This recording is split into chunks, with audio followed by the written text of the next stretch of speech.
Hi, welcome back guys. This is your friend, the fanfiction guy. Back with another fanfiction. This is the first part of What if Deku becomes glitch in the system? Now before starting, please give this video a like and subscribe to the channel if you want more videos like this. Now let's get into the fanfic. Host was reaching the limit to activate the system. The host was ready to activate the system and a prompt appeared asking if he wished to accept the power. Confused, he wondered what was happening. A flash of memories surged through his mind, starting from that morning when he went to school, trying to keep a low profile. As the school day ended, a teacher entered with a stack of papers, discussing heroes and mentioning that Izuku was also aiming for UA. His childhood friend, Katsuki, who had turned into a bully, became furious and began tormenting Izuku as he always did. Izuku recalled the sludge incident, where he was saved by his favorite hero, only to have that hero reject his dreams, shattering his last thread of hope. While walking home, he heard an explosion and rushed to the scene, where he saw Katsuki in trouble. Unable to stand by, Izuku attempted to save him, but his efforts backfired. The bag he threw missed the slime villain, and instead he found himself trapped alongside Katsuki. In a desperate moment, Katsuki burned the slime to escape, leaving Izuku behind. When he finally reached the safety of the heroes, he received a dismissive smile from Katsuki, who silently conveyed that Izuku could never become anything. Filled with anger and frustration, Izuku struggled to break free, wanting to confront Katsuki. But what could he say? Even his own mother doubted him, and the world's greatest hero believed he could never be a hero. Defeated, he pondered the possibility of becoming a villain instead. The memory flash ended, and Izuku returned to the empty space he had been in. The prompt reappeared, asking if he accepted the power. With a maniacal smile, Izuku clicked yes. Another flash enveloped him as he closed his eyes, vowing to change. He would take revenge on those who wronged him and break free from the constraints of the hero and villain system. He would become the glitch in the system. Izuku's cold eyes snapped open as he awoke in his bed. Looking around, he noticed that the room felt more spacious yet disgusting, cluttered with hero merchandise, posters, and toys. Climbing out of bed, he stumbled, realizing he had fallen further than usual. Standing up, he looked down and noticed he had become shorter. A nearby mirror reflected a younger version of himself. Checking a clock, he discovered that he had turned back 4 years, now just 10 years old. While he was lost in thought, a blue screen suddenly appeared before him, startling him. The message welcomed him as the first host of the villain system, promising special treatment. He was instructed to think or say commands like status, skills, quest log, inventory, and shop. Surprised, Izuku said, status page, and a detailed information page appeared before him. His name was Izuku Midoriya, level 4, with various stats displayed. He read through the information, feeling as though he had stepped into an RPG game. He then checked his skills, finding an active recovery skill that seemed quite powerful for a beginner. Next, he opened the quest log, which contained tasks that surprised him, especially since they offered rewards like experience points and money. Excited, he thought of checking his inventory, where he found a small gift box. Curious, he opened it and discovered he had received 2 items. Free points and a ghost mask. Just then, he heard his mother calling him for breakfast. He hurried downstairs, where he saw his mother cooking. A new emergency quest appeared, asking him to help her in the kitchen, offering experience points as a reward. With a smile, Izuku rushed to assist his mother, helping with small tasks. Once breakfast was ready, he completed the quest and enjoyed the meal. Afterward, he checked his stats while showering, examining the ghost mask he had received. It was a C-grade item that concealed his identity and presence. Satisfied, he stored it back in his inventory and reviewed his status page, noting the changes in his experience points. After his shower, he set out to complete his daily quest. Izuku chose a secluded spot to train, wanting to avoid encounters with Katsuki, especially during his practice. He told his mother he would be at the park before heading to Doba Beach to train, knowing it was unusual for a 10-year-old to do so. Doba Beach had once been beautiful but had become an illegal dumping ground. It was the perfect place for Izuku to train without interruption. He found a small area free from garbage and began his training, starting with push-ups. With every 10 push-ups, he felt fatigue building. After completing 80 push-ups, Izuku collapsed onto the ground. As he lay there, he looked up and activated his status screen. His status displayed. Name, Izuku Midoriya. Level, 510. Title, Thun. HP 50-50. MP, 100-100. Strength, Physique, 3. Agility, 6. Intelligence, 8. Vitality, 10. Fatigue, 52. Free points, 15. Izuku examined his free points, contemplating where to allocate them. He pondered which stat would enable him to endure his daily exercises without feeling completely exhausted. As he clicked on the stats, he reviewed the effects of each one. Strength contributed to overall sturdiness and power, providing increased knockback and enhanced defense. Intelligence, memorization, and maximum MP regeneration. Izuku contemplated his options and decided to spend 5 free points, 1 in agility, 2 in physique, and 2 in vitality. As he did so, steam rose from his body, and he felt his tense muscles relax significantly. He reached into his bag for the water he had brought and wiped the sweat from his brow, finishing the remaining push-ups without breaking a sweat. Afterward, Izuku embarked on a 10 kilometers run. After 30 minutes, he had completed 3 kilometers and took a break against a battered truck, realizing that attempting to run the distance in one go would be overwhelming. He lay on his back and began doing sit-ups. It took him another 30 minutes to finish his sit-ups. Although his legs and stomach burned, Izuku persevered. After an additional hour and 3 kilometers, he found a rusty pull-up bar and started his pull-ups. He took a few minutes to rest between each set, which extended his workout time. After an hour, he finally completed his pull-ups, taking around 4 hours in total. Izuku sat against the same truck from earlier, his vision slightly blurred as he gazed at a blue screen that appeared before him. Daily quest, getting stronger. 100-100 push-ups. 100-100 sit-ups. 100-100 pull-ups. 10 kilometers. Rewards, gift box, heal, 2 free points. Accept YN? With a blank expression, Izuku clicked. Accept. His eyes regained their spark, and he stood up, stretching before checking his status page. Name, Izuku Midoriya. Level, 5013. Title, Thun. HP, 60-60. MP, 120-120. Strength, Physique, 7. Agility, 9. Intelligence, 10. Vitality, 14. Free points, 12. His strength had reached 10, granting him a complementary skill. He wondered if that was why he had the active heal skill, but he shrugged off the thought. Active skill. Power up LVL1, D rank. For every 1 strength point you have, gain a 1% extra boost for strength. Costs 30 MP and lasts 20 seconds. Izuku smiled, deciding to open the gift box at home. On his way back, he encountered a new hero, Death Arm. His disdain for heroes intensified as he watched the hero do nothing during a villain attack. Izuku's anger surged, but he reminded himself that he had an advantage. He was from the future.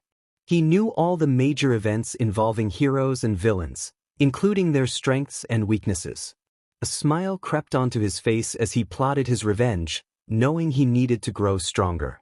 For now, he chose to retreat.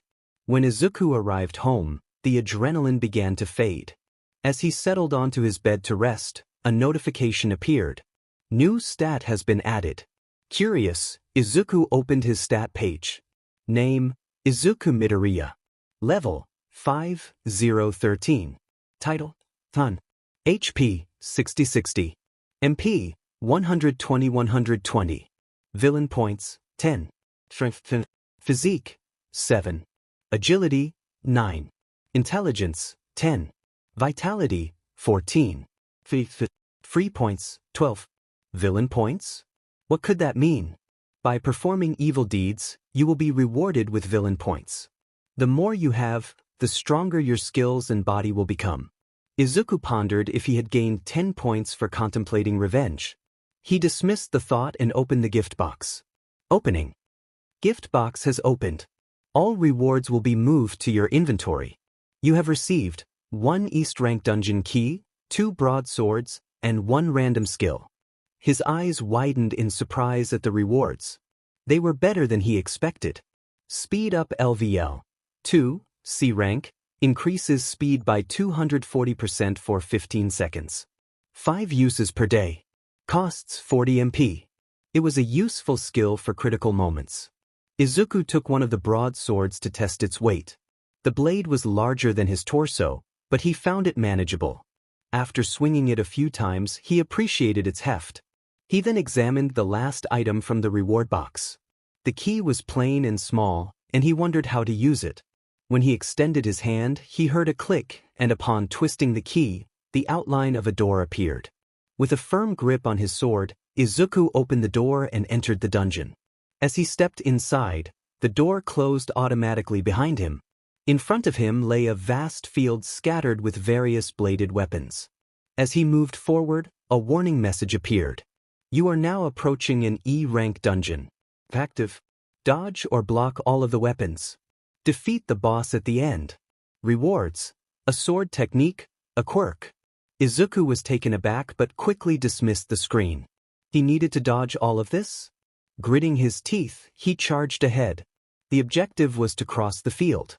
As soon as he moved, the weapons within a 2-yard radius shifted and aimed for him. Drawing both swords, Izuku began to block and dodge. He recognized the pattern. 1 sword came from above, 2 from the sides, and 4 aimed at his limbs.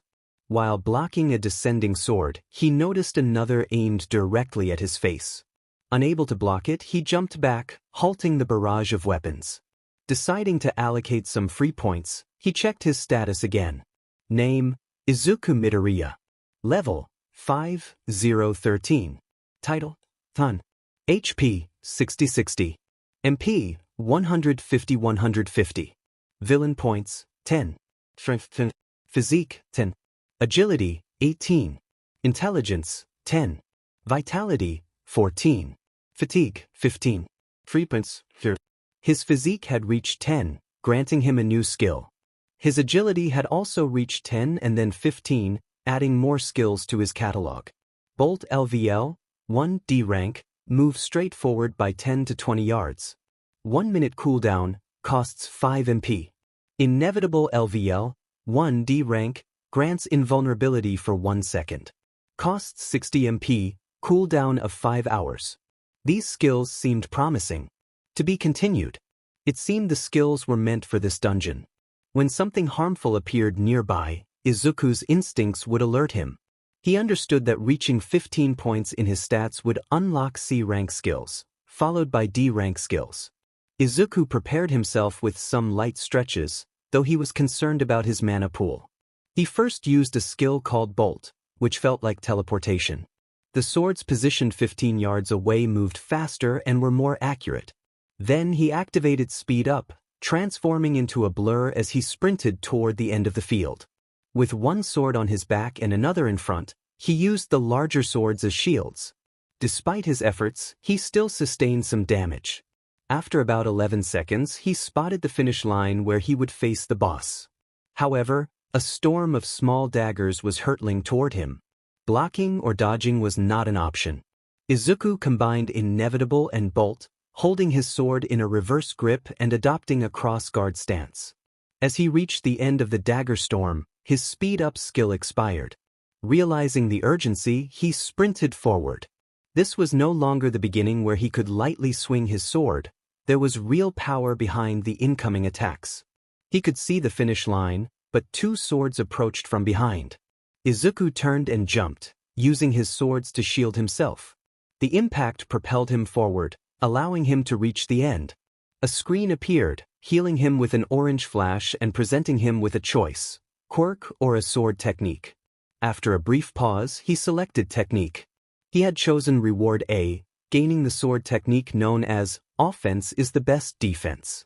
This technique focused on overwhelming offense aimed at weak points and vital areas, capable of prying open defenses.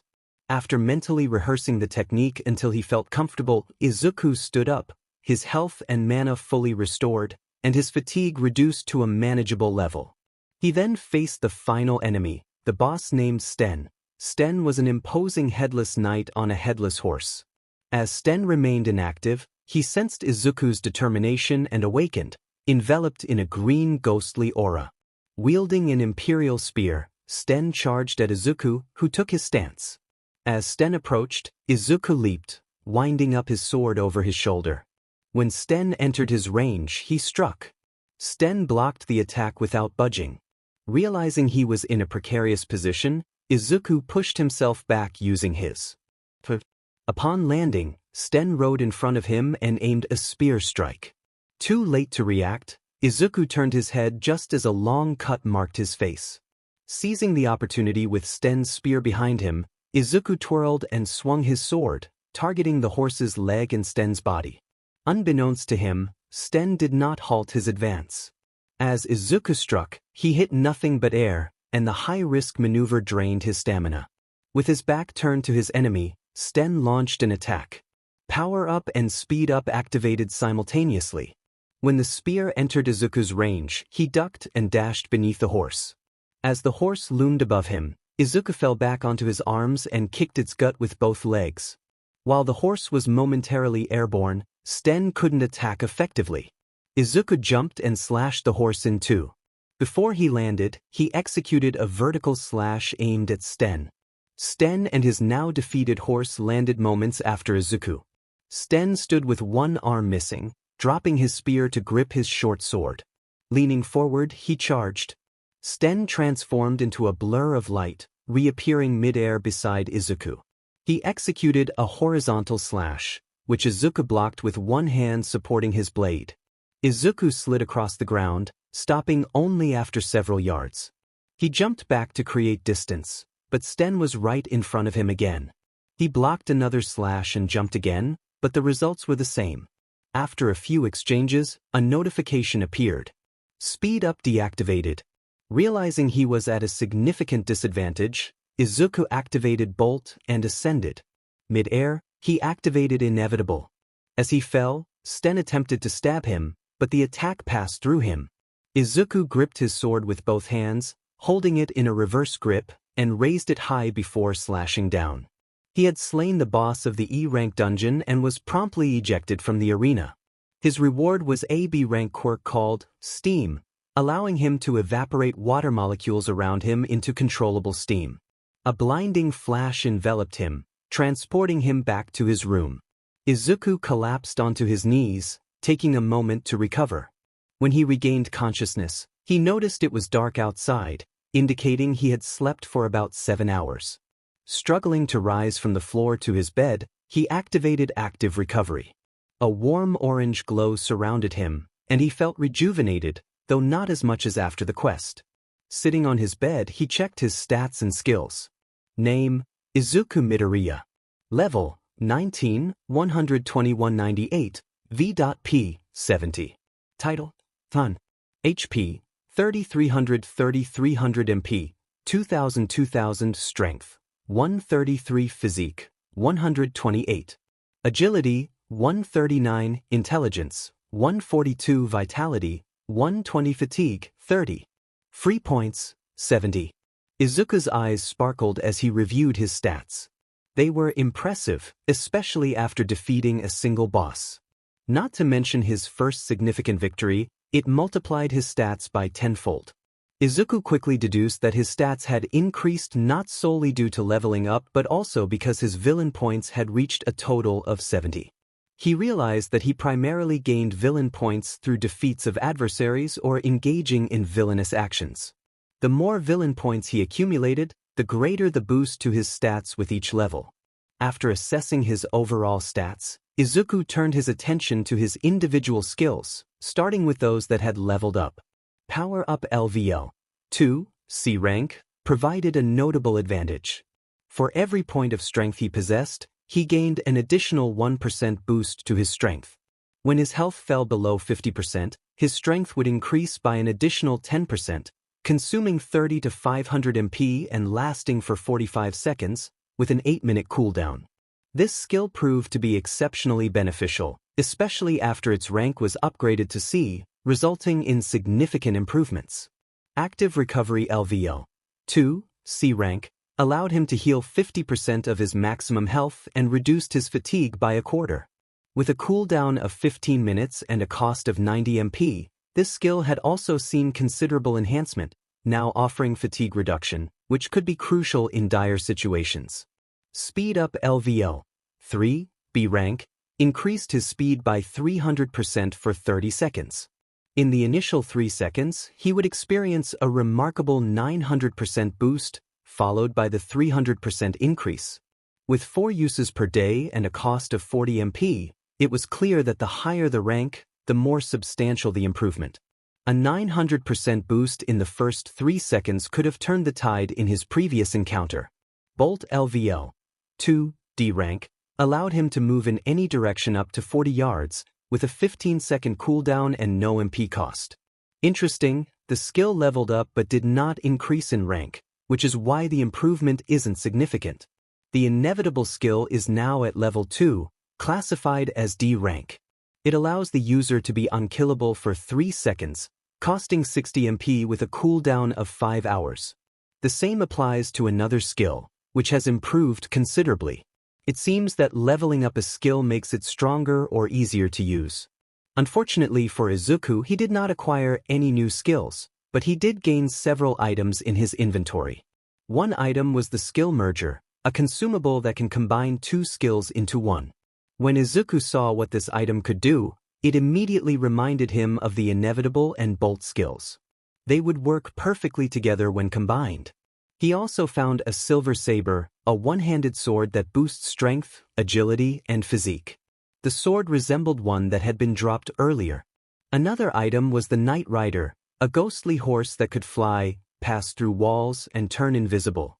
This was the horse he had defeated, and now he could use it. Time passed 1 day, 2 days, 2 weeks, and not much had changed. Izuku continued his daily quests, accumulating free points. As each day went by, the tasks became easier. Unbeknownst to him, his body had matured significantly. After reaching level 20 and experimenting with his skills, his stats were as follows. Name: Izuku Midoriya, level 20, 9223, V.P, 90. HP: 3400 3300 MP, 2092,000 Strength, 136 Physique, 127. Agility: 143 Intelligence, 146 Vitality, 124 Fatigue, 12. Free points, 80. His stats had improved, but not as dramatically as before. The most notable changes were in his inventory and skill catalog. Using the Skill Merger, Izuku combined the Inevitable and Bolt skills, resulting in a new skill called Blink Frame at level 1. Classified as a rank, this skill allowed him to teleport between 0 to 40 yards and become invisible and invincible for 3 seconds after teleporting. This skill was intriguing, showcasing the potential of an A-rank skill. Although it was only level 1, the skill itself was impressive. Initially, he used it like Bolt, teleporting to wherever he was looking. With practice, he learned to teleport to any location within the limited distance. After some brainstorming, he devised a way to use Blink Frame effectively in combat, but he decided to hold off until he was ready. Some of Izuku's other skills had also upgraded. Free points were not called free for nothing. Upgrading a skill's rank could cost between 5 to 30 FP. Since he still wanted to enhance his stats, he upgraded only one skill's rank, Speed Up, now at level 1 and classified as a rank. This skill increased his speed by 400% for 30 seconds, with an initial 1000% boost for the first 5 seconds, and immunity to crowd control effects for the first 15 seconds. It cost 40 MP and could be used 4 times per day. Speed Up was essential for Izuku, and after the upgrade, it became even more powerful. One day, as he left a convenience store with a few sodas, he noticed a group of grown men attacking a small boy who appeared to be a middle schooler. Without hesitation, Izuku dropped his sodas and jumped in to help. He grabbed a branch from a nearby tree and leaped down beside the boy. Standing tall, he struck one of the larger men in the chin, momentarily freezing them in shock. As the men realized what was happening, One of them lunged to punch Izuku from behind. Reacting quickly, he swung the branch, causing the man's arm to come off, eliciting a scream of pain. Just as he was about to continue his assault, the boy, who had striking gray hair and bright green eyes, stood up and urged Izuku to stop fighting. Suddenly, a booming voice filled the air, and Izuku felt the wind shift. He recognized All Might approaching to save them. Izuku's eyes widened, but he restrained himself from taking further action, as his mana was nearly depleted. Upon returning home, Izuku removed his disguise, which consisted of a ghost face item and a black mask, making him nearly invisible to all but trained combatants. His outfit included grayish-blue pants and a black hoodie with bright green outlines. This simple yet effective disguise allowed him to blend in while remaining unnoticed. An achievement notification appeared, declaring him a killer, and rewards were added to his inventory. He received the title of Cold-Blooded Killer and leveled up, gaining villain points. Izuku checked his screen, bewildered. Had he killed someone? The notifications indicated he had slain 2 individuals.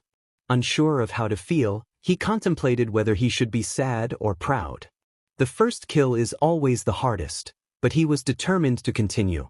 He sat down and reviewed his stats.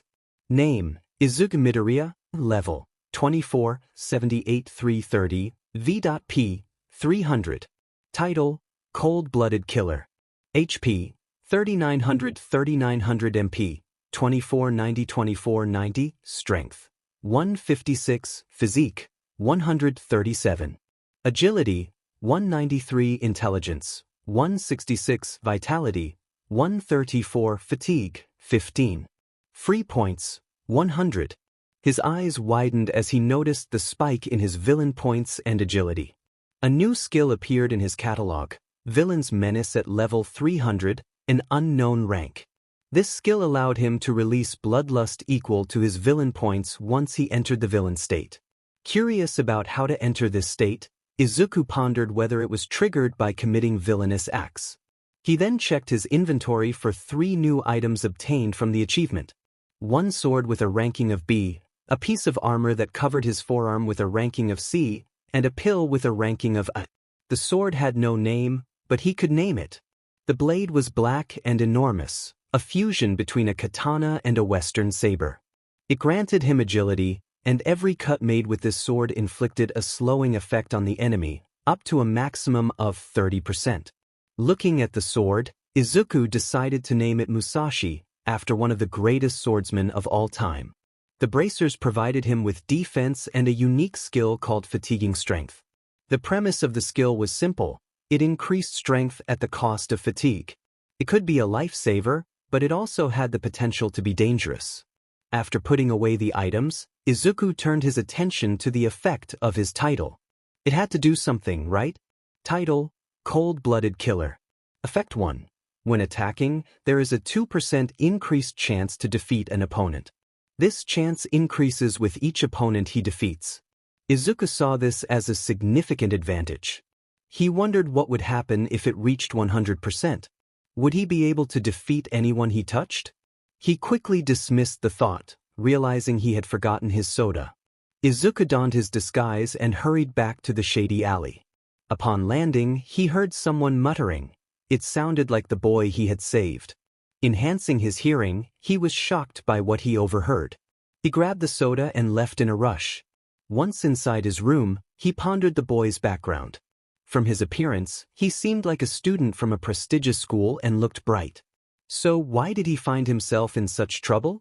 Izuku scoffed at the boy and decided to rest for the day. Somewhere else, the hero system activated. The scene shifted from falling leaves to light snow, then to rain, and finally to a blazing sun. After a few months, Izuku opened his front door to find a surprise birthday party waiting for him. He smiled as he saw his friends in his house, holding party poppers and gifts. You might wonder how he had friends despite Katsuki being at his school. The answer was simple: he changed schools. For Izuku, making friends was about networking. He assessed which of these kids had quirks that could battle a hero from the future, which could be useful as he expanded his territory, and, most importantly, which were loyal and ready to switch sides. After scouting his entire school, he found no one useful. Since deeper connections are formed during developmental years, he decided to transfer to a school with a less than stellar reputation. He didn't need a prestigious school filled with goody two-shoes. So, he secretly applied to a school full of delinquents. At the age of 12, he took over the entire school with his allies, becoming the top dog and head of the school. With that position came certain perks, which would be revealed during a typical school day. Izuku would wake up around 7, shower, and get ready for school. Would leave his house in a rush and head to a nearby alley. There, he would meet his right-hand man, Yuto Takashi. Yuto had long blonde hair tied back with a hairband and wore streetwear to school. His quirk was called Devil's Flame.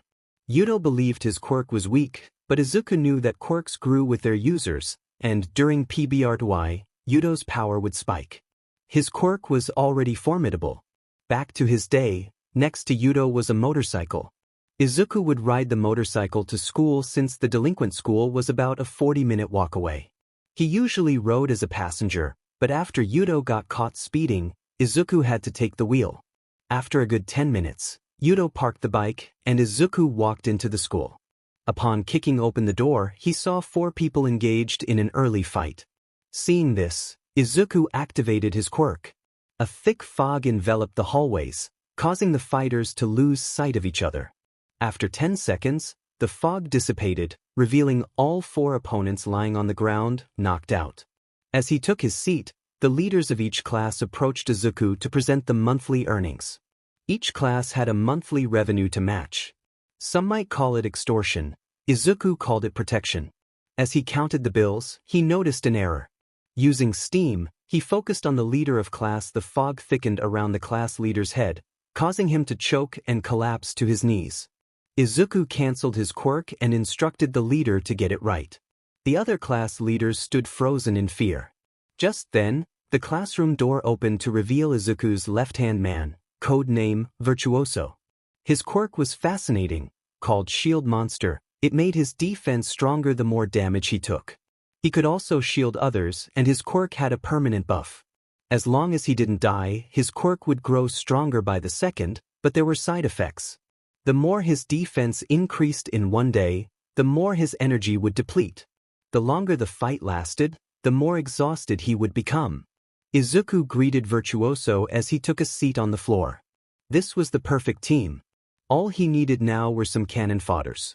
The day continued normally until he returned home. Today was special. He planned to clear all the E-rank dungeons he had. He was different from the Izuku he once was. His stats had grown, and he had learned to use his quirk with technique. He possessed a total of 67 E-rank dungeon keys. It was time to grind. Using the first key, a door silhouette appeared. He entered the door and found himself in a field of ice spikes. As he took a step, the door behind him vanished, and he saw the screen. Welcome to the E-rank dungeon. Your goals: make it across the field and reach the goal. If you complete this dungeon before 90 minutes, the agility gained here will be increased by x2. Reward: quirk upgrade, or skill upgrade. He closed the screen and took a step forward. Nothing happened. Izuku began to move forward as he felt the ground tremble beneath him. The iceberg behind him shook violently, transforming into a snow monster. Understanding the mechanics of this part of the dungeon, he sprinted across the snowy expanse. Glancing back, he noticed an army of snow monsters in pursuit. When he looked ahead again, a snow monster loomed, ready to strike.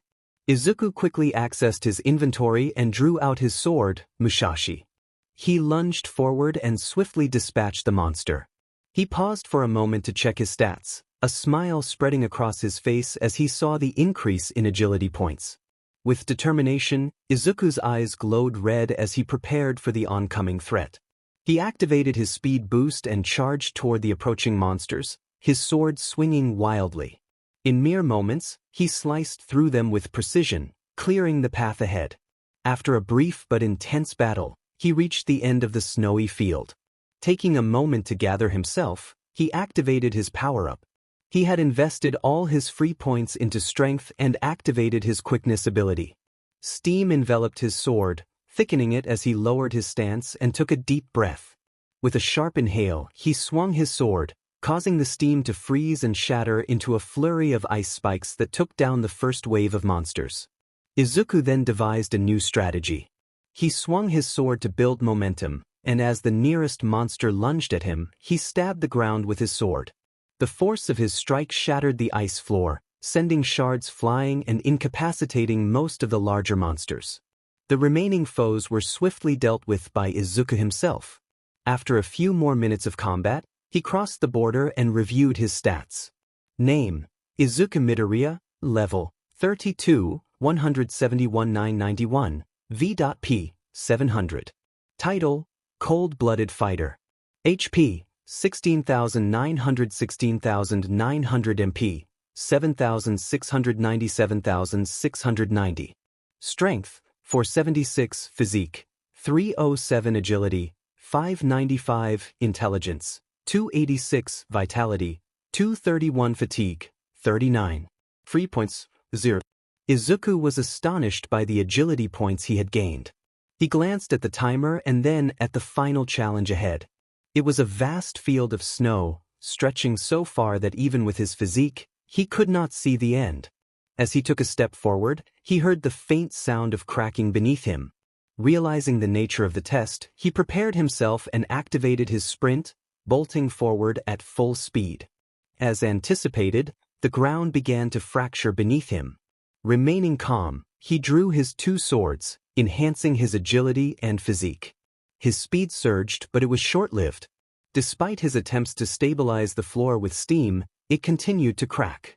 Feeling the ground give way beneath him, he activated his power-up and leaped forward, creating a shockwave that propelled him ahead. As his stamina waned, he quickly checked his fatigue levels. Deciding to push on for another 30 seconds, he activated his active recovery.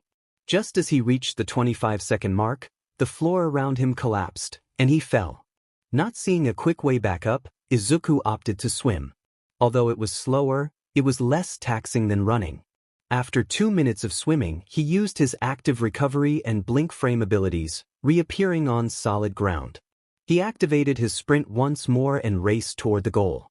Upon completion, he found himself back home, greeted by a series of screens. Congratulations! Please choose between Quirk upgrade or skill upgrade. Izuku selected the Quirk upgrade. Steam control upgraded to gas control. Closing that screen, he reviewed his rewards, which were somewhat underwhelming, but he did appreciate the skill. Upgrades and stat increases. The two new passive skills he received were beneficial for his rank. Cold resistance level 3, C rank. You will resist any cold effect attacks 20% better. Fatigue in cold environments will increase at a slower rate. Cold-blooded fighter level 2, B+ rank. When fighting in a cold environment, your stats will increase by 25%.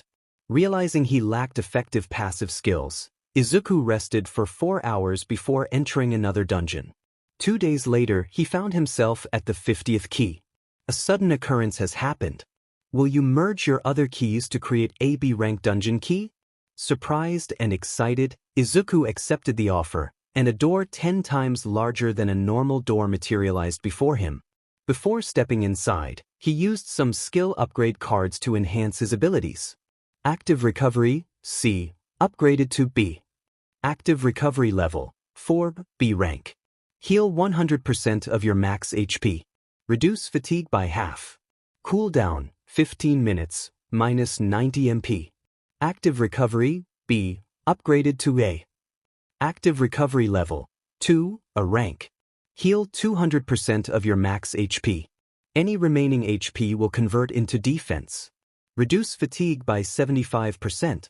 Cooldown, 15 minutes, minus 90 MP.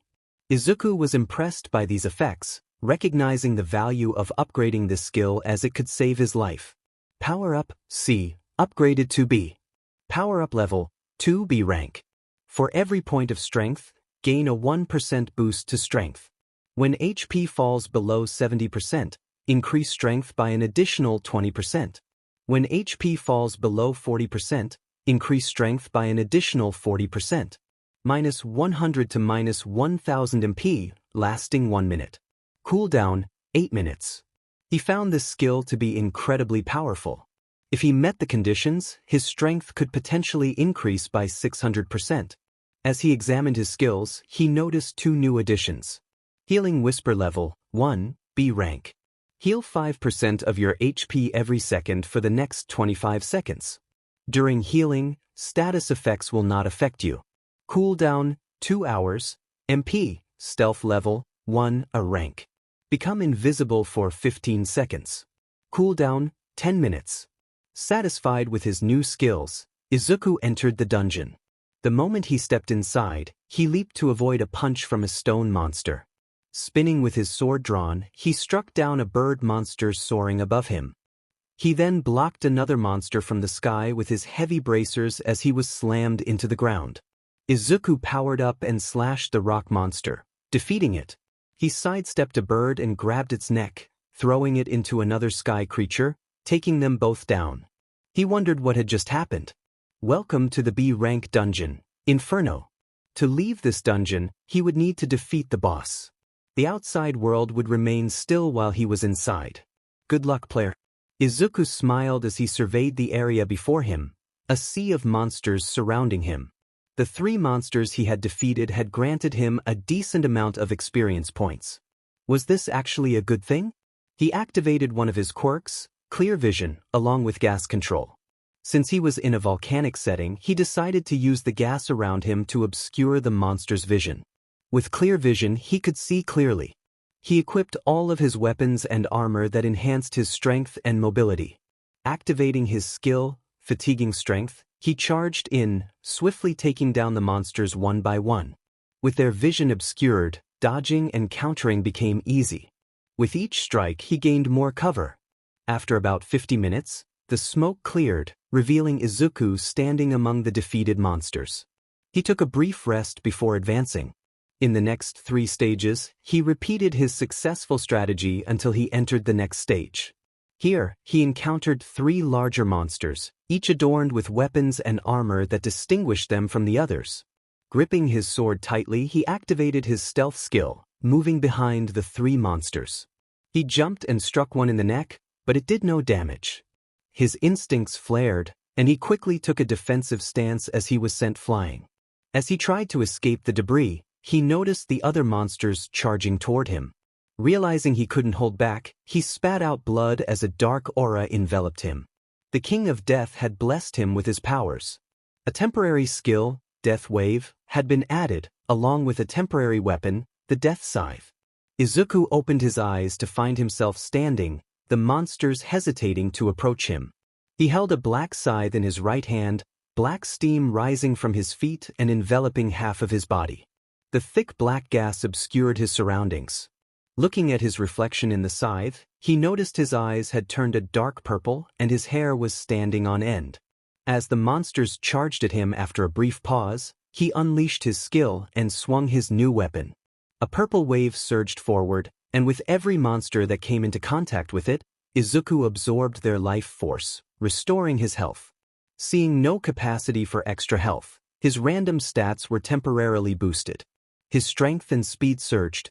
With each swing of his scythe, the previously formidable monsters fell easily.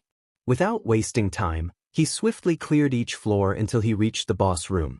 As he opened the door, he was met with a massive pig-like humanoid sitting on a throne made of bodies. It was a grotesque sight. As Izuku stepped forward, the pig jolted upright. Who dared to take its throne? It seemed a death god worshipper had challenged it. As Izuku observed, the pig's form grew larger, its head nearly touching the ceiling. It reached for its weapon and teleported behind him. The speed was astonishing. The pig attacked with its staff, which Izuku blocked with his scythe. He jumped and activated his speed-up skill. While blessed by a being, any other skill had been prohibited. As he realized this, the pig struck him with its staff, sending him flying across the room. Izuku quickly recovered and activated his lifesteal skill. This wave was larger and more concentrated. The pig countered the wave with its staff, breaking the skill. Despite the shock, Izuku charged forward, leaping to the ceiling. He kicked off and dodged the pig's staff, moving behind it to strike again.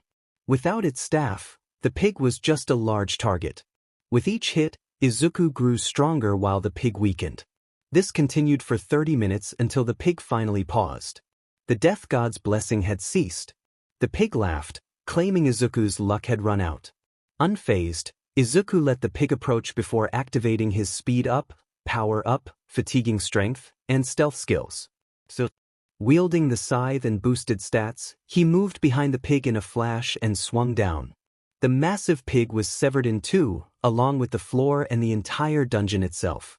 The death god was impressed and sent Izuku a gift. He opened the exit to the dungeon. The world around him shifted and morphed back into his room. He walked toward his bed and collapsed onto the mattress. Using his heal-up skill, he felt his exhaustion fade away. He fell into a deep sleep, dreaming of something different, a war between humans and monsters. His body was frozen, forced to watch as the humans, with their advanced military strategies and overwhelming numbers, initially gained the upper hand. But everything changed in an instant when a massive purple wave struck the human faction, decimating their ranks. In that moment, the monsters seized control. Izuku's gaze fell upon the man responsible for the attack, who strangely resembled a human and seemed to look back at him. Could he see him? The man waved back with an unsettling smile.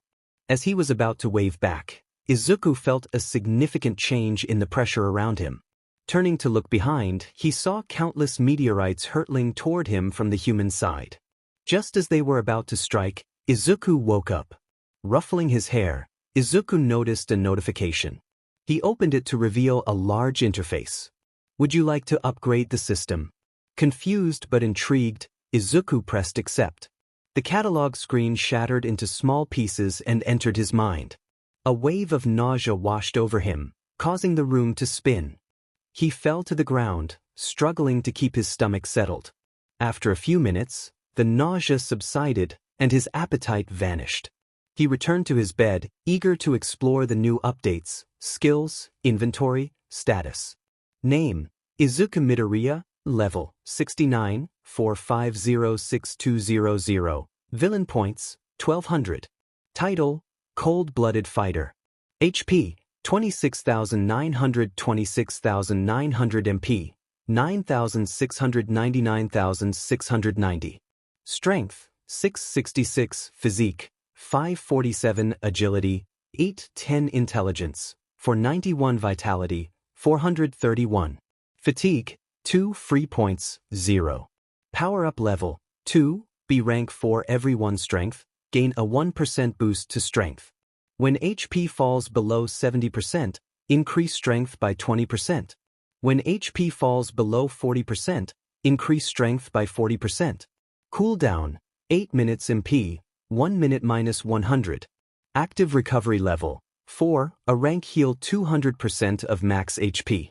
Any remaining HP will convert to defense. Reduce fatigue by 75%. Cooldown: 15 minutes, minus 900 MP.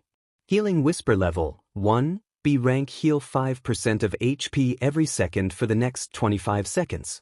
During this time, status effects will not affect you. Cooldown: 2 hours, MP, minus 700. Speed up level: 1, a rank. Increase speed by 400% for 30 seconds. For the first 5 seconds, gain a 1000% boost, then 400%. For the first 15 seconds, all crowd control and immunity effects will not apply. Cooldown: 1 day, for uses a day, MP, minus 2000. Stealth level: 1, a rank. Become invisible for 15 seconds. Cooldown: 10 minutes, MP, minus 500. Blink frame level: 1, a rank. Teleport between 0 to 40 yards. After teleporting, become invincible for 3 seconds. Cooldown: 5 minutes, MP, minus 100. Cold resistance level: 3, plus C rank. Resist cold attacks 20% better. Fatigue in cold conditions increases more slowly. Cold-blooded fighter level: 2, B plus rank. In a cold environment, stats increase by 25%. Fatiguing strength level: 1, C rank. Increase fatigue rate by 100% and strength by 120%. MP, minus 100 minutes.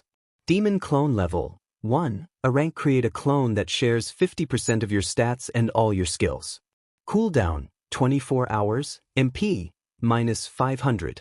Blood heart level, 1, a rank when HP reaches 0, resurrect with 10% HP remaining. For the next 2 minutes, gain plus 100 agility. Cooldown, 7 days. Villain's menace level, 300. Rank upon entering villain state, release bloodlust equal to your villain points. Weapon name, Musashi, condition, 90% element, physical ice. Stats, plus 70 agility plus 40 strength, passive, freeze poke. Weapon name, Silver Saber, condition, 77% element, physical holy. Stats, plus 20 strength agility physique. Weapon name, Hell's Dagger, condition, 100% element, physical dark. Stats, plus 100 strength, plus 150 agility physique, skills. Demon clones. Armor name, Heavy Bracers, type, Arm Bracers, condition, 68%. Stats, plus 50 defense, plus 40 vitality, plus 20 strength, skill, Fatiguing strength. Armor name, Hell's Heart, type, Chest plate, condition, 100%. Stats, plus 300 defense, plus 200 vitality, passive, Bloodheart. Was this the gift he received from the Death God? Aside from the new skills and weapons, he didn't notice anything else remarkable. He pondered why his fatiguing strength skill wasn't leveling up. The core system explained that equipment skills do not level up in the same way as regular skills. Curious about its capabilities, Izuku learned he could use it to gather information, including how to upgrade his equipment. He closed the system interface and dashed outside for his daily training. As he turned a corner, he sensed a wave of malicious intent. He instinctively kicked out, connecting with a man's chin. The man fell, and 3 individuals in black suits approached. The first man thanked Izuku, claiming the fallen man had stolen something precious from them. Izuku noticed blood on their shirts and fists, raising his suspicions. Just then, he dodged an attack from a man wielding a knife. With one man in front and another to his left, a woman positioned herself to his right. As the two from the back closed in, Izuku swiftly executed a spinning back kick toward the man in the middle. The woman leaped at him, but he leaned back to evade, spinning around to deliver a powerful elbow strike. Though she blocked, the impact sent her crashing against the alley wall. The last man, seeing the situation turn dire, decided to flee, but Izuku anticipated his move and jumped in front of him. Feigning friendliness, Izuku claimed to be an undercover hero, explaining that the stolen item was a new type of drag. He crouched down, smiling at the man, and then delivered a swift blow that incapacitated him. Rising, Izuku noticed the other 3 were still conscious. He dashed in, swiftly taking down 2 of them while leaving the woman alive. She glared at him defiantly, demanding to know what he wanted. Izuku remained silent, kicking her leg to push her against the wall. He produced a knife and held it to her neck, stating he would ask a series of questions.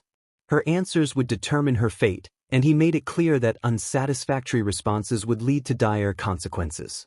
First of all, Izuku wondered about the drag the person was holding. It was a type of quirk enhancer, which was illegal. He stood up, he asked what group they belonged to, guessing that the 3 of them hadn't created the drag themselves.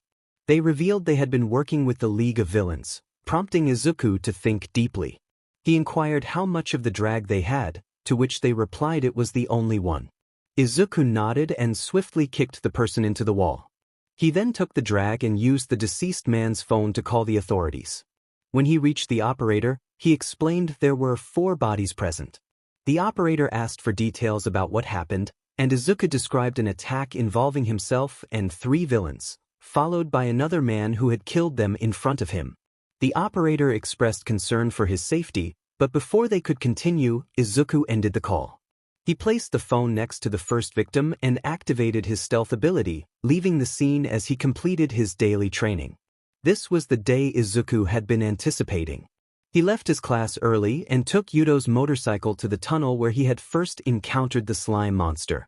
4 years had passed, 4 years of rigorous training, facing danger daily, and overcoming countless challenges. Izuku had established himself as the youngest leader of a villain group known as the Yukais, a term meaning monsters in Japanese. He had formed the group with his 2 henchmen and expanded it by merging with smaller factions. Within 6 months, the name Yukai had become notorious among heroes, villains, and law enforcement as the deadliest and most unpredictable villain group. All members were 18 and under, with Izuku himself being around 16, though that was a secret. They first made their presence known by causing chaos in a mall, leaving a lasting impression. As Izuku yawned, he realized it was time for him to stage an attack. He smiled as he entered the tunnel. Unlike 4 years ago, he was no longer a small child. Though his clothes and large hood concealed his physique, he was now tall and toned. With enhanced senses, he could sense the slime monster lurking above him. As he moved forward, he suddenly jumped back, easily dodging the creature. Drawing his sword, he swiftly sliced the monster in half, causing a minor tremor in the tunnel. Anticipating All Might's arrival, Izuku decided to lie on the ground and pretend to have collapsed. Soon, All Might arrived, reassuring civilians and checking on Izuku. He initially intended to help Izuku but noticed the slime monster was slowly recovering. All Might contained the monster in 2 soda bottles before waking Izuku. Izuku feigned surprise and excitement upon seeing All Might, asking for his signature. Although he felt uneasy about the act, he had no choice.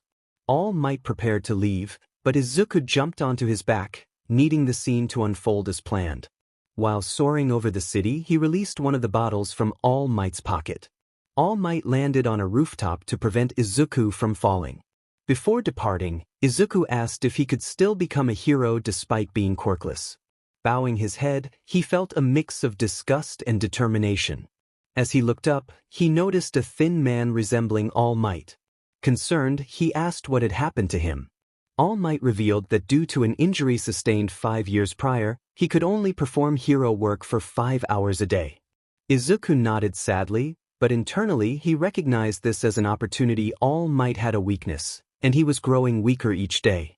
To Izuku's surprise, All Might advised against pursuing hero work, stating it was dangerous without a quirk and suggesting alternative career paths.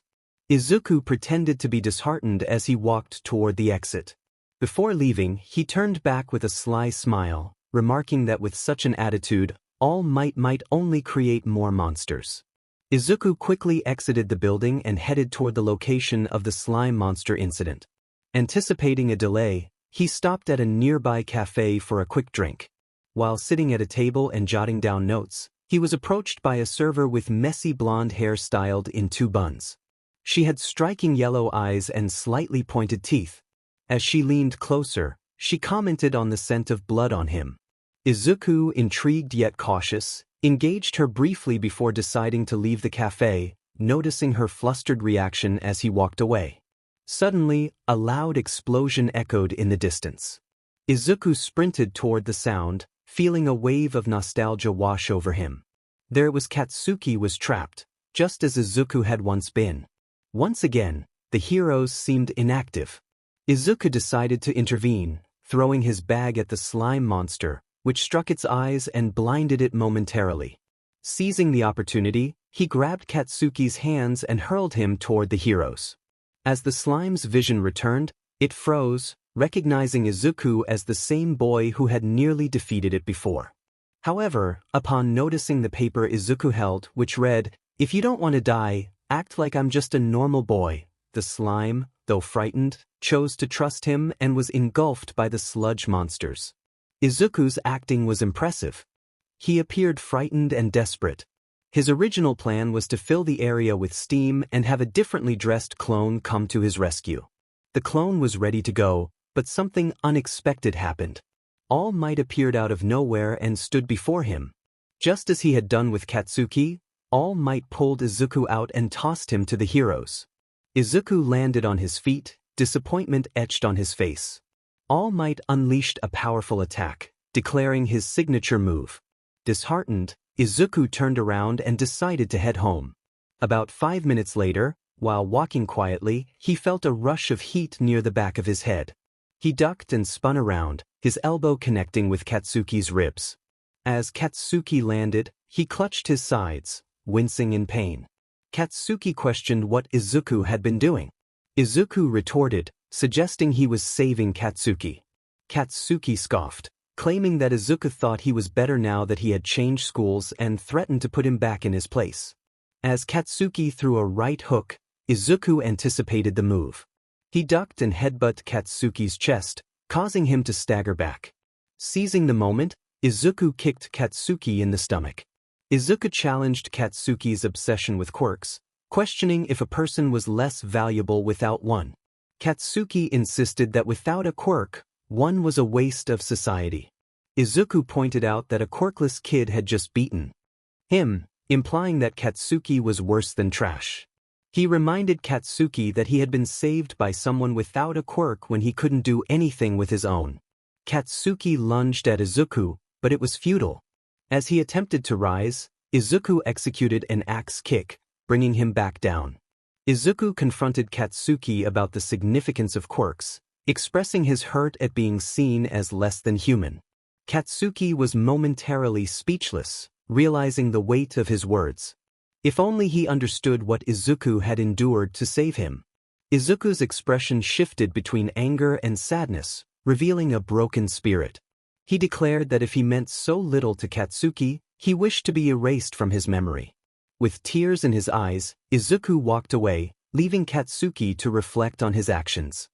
He realized the gravity of what he had done to his only friend, who had stood by him despite his attitude. As Izuku turned a corner, he came face to face with All Might. He asked what All Might wanted, and All Might revealed he had overheard their conversation. When Izuku inquired if All Might agreed with Katsuki's ideology, All Might firmly stated he did not. All Might shared that he had once been quirkless until he encountered the wielder of One for All. He explained that it was a quirk that could be passed down, growing stronger with each user. Izuku questioned why All Might was telling him this, and All Might explained that he needed a suitable host for the quirk, someone pure of heart who could lead the next generation of heroes. He asked if Izuku wanted his quirk. Izuku was taken aback. He considered rejecting the offer but realized the opportunity it presented. If he could enter the hero business, he could gather intelligence from within and use his authority to confront enemies legally. He expressed his disdain for All Might's words but decided to transform his hatred into motivation. He accepted the offer. Afterward, Izuku quickly ran to a nearby alleyway. He accessed his inventory and retrieved his villain suit, a mix of black and purple crafted by Yudo. As he stored his normal clothing, he began scouting for his daily task. He had started receiving these tasks after accumulating over 3,000 villain points. It was relatively easy. He only needed to leave his house around 8 and eliminate a homeless person or a criminal. He preferred this method to avoid confrontation with heroes and to prevent drawing suspicion by targeting individuals with connections.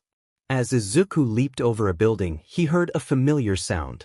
Though he was no hero, he felt compelled to intervene when he saw a server girl being harassed by 2 men. He debated whether to help her and ultimately decided to cut loose ends. He jumped down and swiftly incapacitated the first man, then turned and dealt with the second. Facing the server girl, he brandished his knife, asking why he shouldn't kill her. She expressed gratitude for his intervention and revealed she was his biggest fan, introducing herself as Himiko Toga. Izuku was taken aback by her admiration and, after a moment of contemplation, decided to spare her this time. The server girl asked if he was the boy from the cafe, covering her mouth in surprise. Izuku slowly removed his mask, letting his villainous aura fade.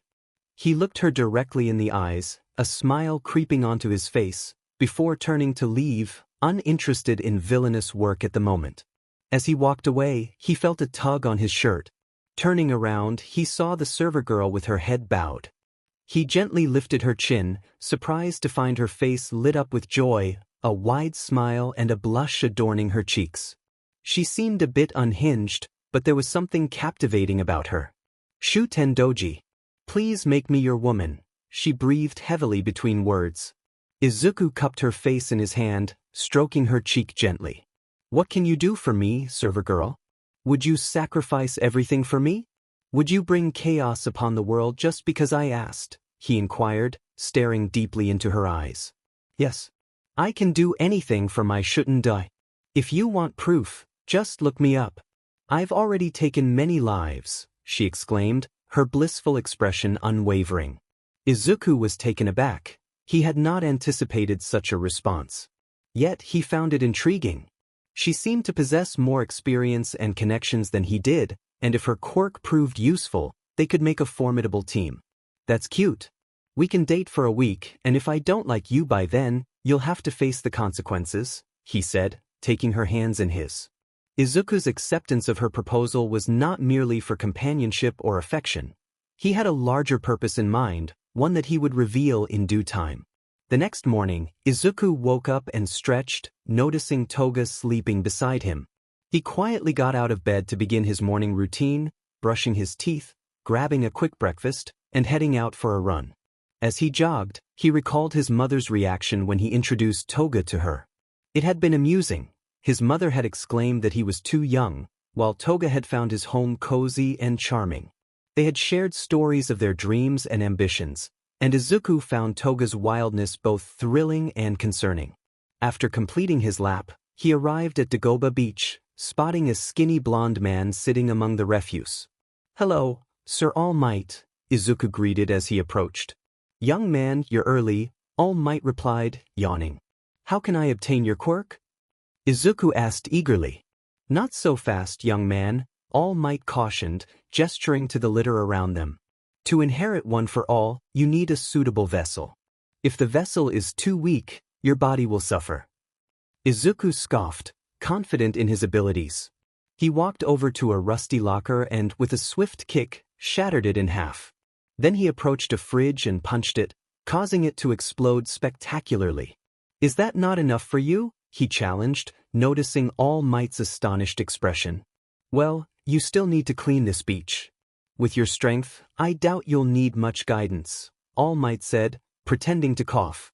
Izuku looked around, stroking his imaginary beard, contemplating the task. "Let's make a deal. If I can clean this place in a week, you have to give me something special." "Oh, I do enjoy deals. What do you want?" All Might asked, intrigued. "Give me all the information about the villain group, Yukai," Izuku replied with a smirk. The Yukai group. How about this? Clean the beach in 4 days and I'll tell you." "But why do you want to know?" All Might inquired, tilting his head. "One of my friend's mothers was involved in the mall incident. If I can gather intel, I can prevent it from happening again," Izuku explained, feigning a tear. After exchanging a few more words, All Might left him alone on the beach. Izuku summoned fog from the ocean to conceal himself, then created 5 clones to help clear the area. With limited mana, he had to work quickly. As he moved a fridge, he had a realization. Dismissing his clones, he accessed his inventory, storing the fridge within. This method might allow him to finish faster than he anticipated. He dashed around, placing large objects into his inventory and disposing of them offshore. After 10 hours of hard work, Izuku was nearly finished. He took a picture of the beach and sent it to All Might. Realizing he hadn't completed his daily tasks, he donned his disguise and ventured into the rougher part of the city. There, he witnessed a robbery in progress. He leaped down to confront the robber, choosing not to harm the victim, as he was exhausted from his earlier efforts. As he walked away, he entered a ramen shop and ordered udon. The man he had saved sat next to him. After a quick meal, he left the restaurant, only to notice the man following him. "Sir, what do you want?" Izuku asked, turning to face him. "You messed with the wrong group," the man warned, removing his hat. Izuku then noticed that the bustling street had grown eerily quiet. He began to back away, realizing he was being surrounded. Drawing his knife, he took a defensive stance, aware that he faced a crowd behind him and the man in front. Years of intense training had taught him to be cautious. Charging at the singular man would not be wise. Izuku feinted running towards the lone man but quickly turned around, striking the first 10 opponents across the chest. He activated his gas control, casting a thick fog over the battlefield. It was a smoke bomb. Navigating through the throng of 100 men with ease, Izuku had chosen to wear his armor beneath his clothing to avoid drawing attention. However, this time he was unarmored, which made him more cautious in battle. As more enemies approached, he knew he needed to level the playing field. He created a clone to engage the foes while he equipped his armor. Then, using his quirk, he lowered the temperature of the battlefield, activating his cold-blooded fighter skill. Cold-blooded fighter LVL. 2. B+ rank. When fighting in a cold environment, your stats will increase by 25%. Izuku cracked his neck and stretched before re-entering the fray. He summoned 4 more clones, each armed with different weapons, and soon turned the tide of battle. After 10 minutes, only Izuku and the man he had saved remained. He asked the man what he wanted from him, dispelling the fog. The man demanded to know the location of the drag, glaring at Izuku with intense focus. Izuku smiled, countering the man's bloodlust with a menacing demeanor. He claimed he had thrown the drag away, laughing maniacally. As he opened his eyes, the man's fist was already flying toward him. Izuku tilted his head to dodge the blow and took a step back to analyze his opponent. The man appeared to be around 40 years old, clearly not Japanese. He looked European and wore a tidy suit. Perhaps he was a foreign villain. Izuku stepped forward, but the man countered with a powerful punch that sent him flying. Quickly recovering, Izuku activated his speed boost, allowing him to perceive the world in slow motion. Even then, the old man was still a bit too fast. Izuku dodged a kick and retaliated with one of his own, but the man caught his leg and threw him upward. The man leaped after him, slamming Izuku back to the ground. Izuku realized this fight would be challenging, but as they exchanged blows, he noticed the man was tiring. Despite having strength, speed, and durability, the old man lacked stamina. After just 5 minutes of fighting, he looked exhausted while Izuku was only slightly bruised. Eventually, Izuku landed a solid punch, sensing the man was ready to finish the fight. As they charged at each other, the man, utilizing his impressive speed, appeared behind Izuku in an instant. He aimed a punch at Izuku's heart, but Izuku had anticipated this move. He had prepared a clone behind him and used his skill. Blink Frame LVL 1. A rank able to teleport between 0 yards to 40 yards. After teleporting, become invincible and invisible for 3 seconds. Cooldown, 5 minutes, MP, -100. With this skill, Izuku teleported behind the man just as he eliminated his clone. The man was shocked, questioning how Izuku had managed such feats from creating fog to making clones and now teleporting. Izuku widened his eyes in surprise but maintained his composure as he stabbed the man in the back multiple times. The man, realizing he had underestimated Izuku, attempted to escape. Izuku followed him stealthily, discovering the man hiding on a rooftop. The man noticed Izuku staring and seemed to contemplate his next move. Izuku asked where the man thought he was going, his eyes glowing red. He swiftly struck, and as he did, the world around him seemed to fracture. Afterward, Izuku ran home, finally able to get some much-needed rest. The next day, Izuku spent time with Toga, enjoying a typical date filled with food, movies, and games. After Toga returned home, Izuku had some business to attend to. He met All Might on the beach he had cleaned, where the hero admired the stunning night view. Izuku greeted All Might, noting the chill in the air as winter approached. While gazing at the hero, his eternal rival, and the man he would one day confront, Izuku felt it was okay to lower his defenses for a moment. All Might remarked on the beauty of the night, and Izuku sat beside him, taking in the calming scene. For a brief moment, he forgot his worries and regrets, the pressure he felt, and the loss of control over his life. All Might then revealed he had come to pass on One for All, plucking a strand of his hair. Izuku took the hair, confused, and was instructed to eat it. He placed the strand on his tongue and took a drink to help it go down, cringing slightly but finding it manageable compared to other things he had consumed. You are being inherited the SSS, rank Quirk, One for All. Time remaining until inheritance, 1 hour 59 minutes and 59 seconds. Curious, Izuku asked All Might to explain what One for All was. All Might explained that the quirk was simple. It contained the strength of all previous holders, along with their quirks and powers.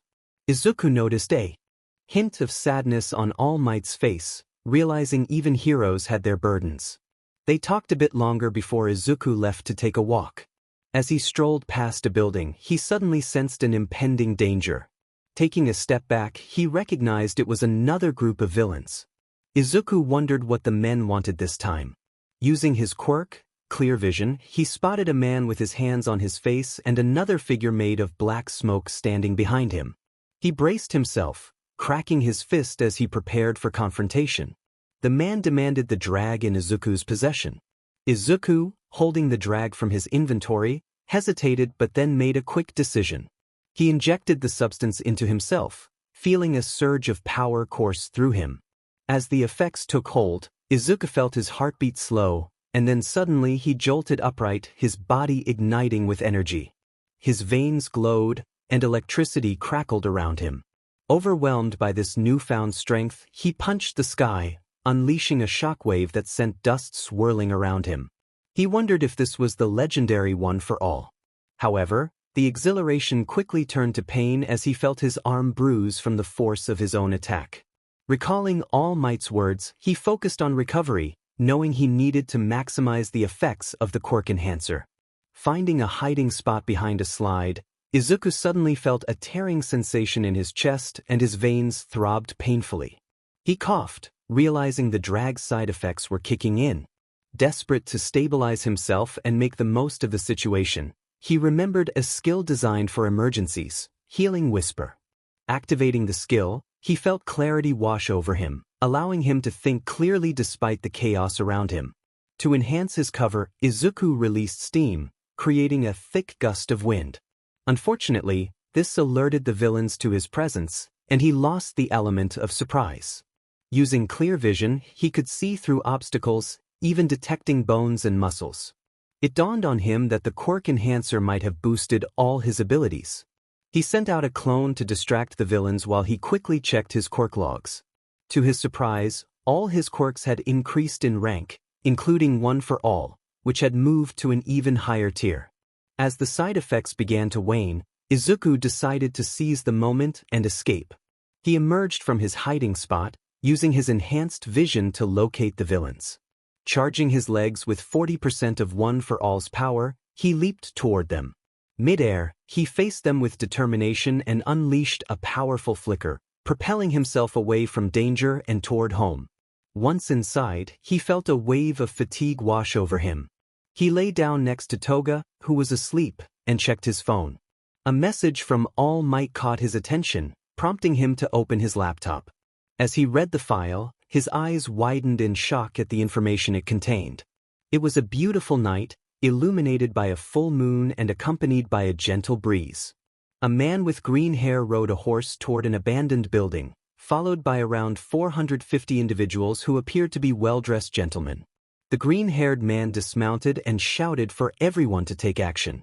The gentlemen with projectile abilities unleashed their powers upon the building. Lasers, darts, and explosive projectiles struck the structure, causing a significant explosion that revealed many others hidden inside. An alarmed voice shouted that they were under attack from a rival gang. The leader, known as Shuten Doji, was identified as the source of the chaos. Izuku, the green-haired man, removed his fingers from his ears and noticed members of the rival gang, the Charles brothers, charging at him with weapons drawn. He instructed Yuto, his ally, to handle the front lines while he took care of the back. Yuto took to the air with his fiery wings, soaring 10 feet above the ground. He took a sip of a liquid and unleashed brilliant blue flames, incinerating several members of the opposing gang. Meanwhile, Izuku stealthily entered the building, where he encountered frightened girls and a door labeled Boss Room. As he stepped inside, a sense of unease washed over him. He turned to see the Charles brothers waiting above the door, armed with nunchucks. Izuku recognized the brothers as 2 American men who had fled to Japan after causing trouble in their homeland. He confronted them, stating that he had multiple reasons for being there, including their disturbance on his territory and an invitation for them to join his gang as he aimed to take over Mustafu. The brothers reacted with defiance, refusing to submit to his authority. Izuku clarified that he wasn't asking for SBMSN or for them to abandon their gang, he wanted a merger. He acknowledged their impressive reputation despite being quirkless and expressed admiration for their strength and skills. He reiterated his proposal, asking if they would join him. The brothers exchanged glances, and Bobby deferred to Chris, the older sibling, to make the decision. Chris contemplated the offer, recognizing the power and influence of the Yukai gang, led by Shuten Doji, who was known for his incredible abilities. After weighing the options, Chris ultimately agreed to join Izuku. Months passed after the merger with the Charles brothers and other gangs, and Izuku swiftly took control of Mustafu's underground scene, managing illegal casinos and bars. He decided it was time to visit Pagoda Beach, a place filled with memories from when he first inherited his powers. Although he had considered cleaning up the beach, he hesitated, not wanting gang members to interfere with the area. While at the beach, he spotted All Might, who expressed gratitude for the improvements made to the location. All Might mentioned he would be teaching at UA, prompting Izuku to inquire further. However, All Might dismissed his questions, suggesting Izuku rest for the upcoming day. Returning home, Izuku found Toga and his mother cooking. Toga had moved in with him for safety, and they were in a relationship. As he lay in bed, he contemplated relocating closer to UA, aware that he would need to step up his efforts soon. After sharing a meal with his family, he went to sleep. The next morning, Izuku awoke to Toga clinging to him, seemingly troubled by a nightmare. He held her close to comfort her. After an hour and a half, he made his way to UA without incident, aside from witnessing a girl trip. He settled into a seat among other students, but during the presentations he noticed the same girl being scolded by a boy with blue hair. That girl was attracting a lot of attention. After the introduction, the written test began.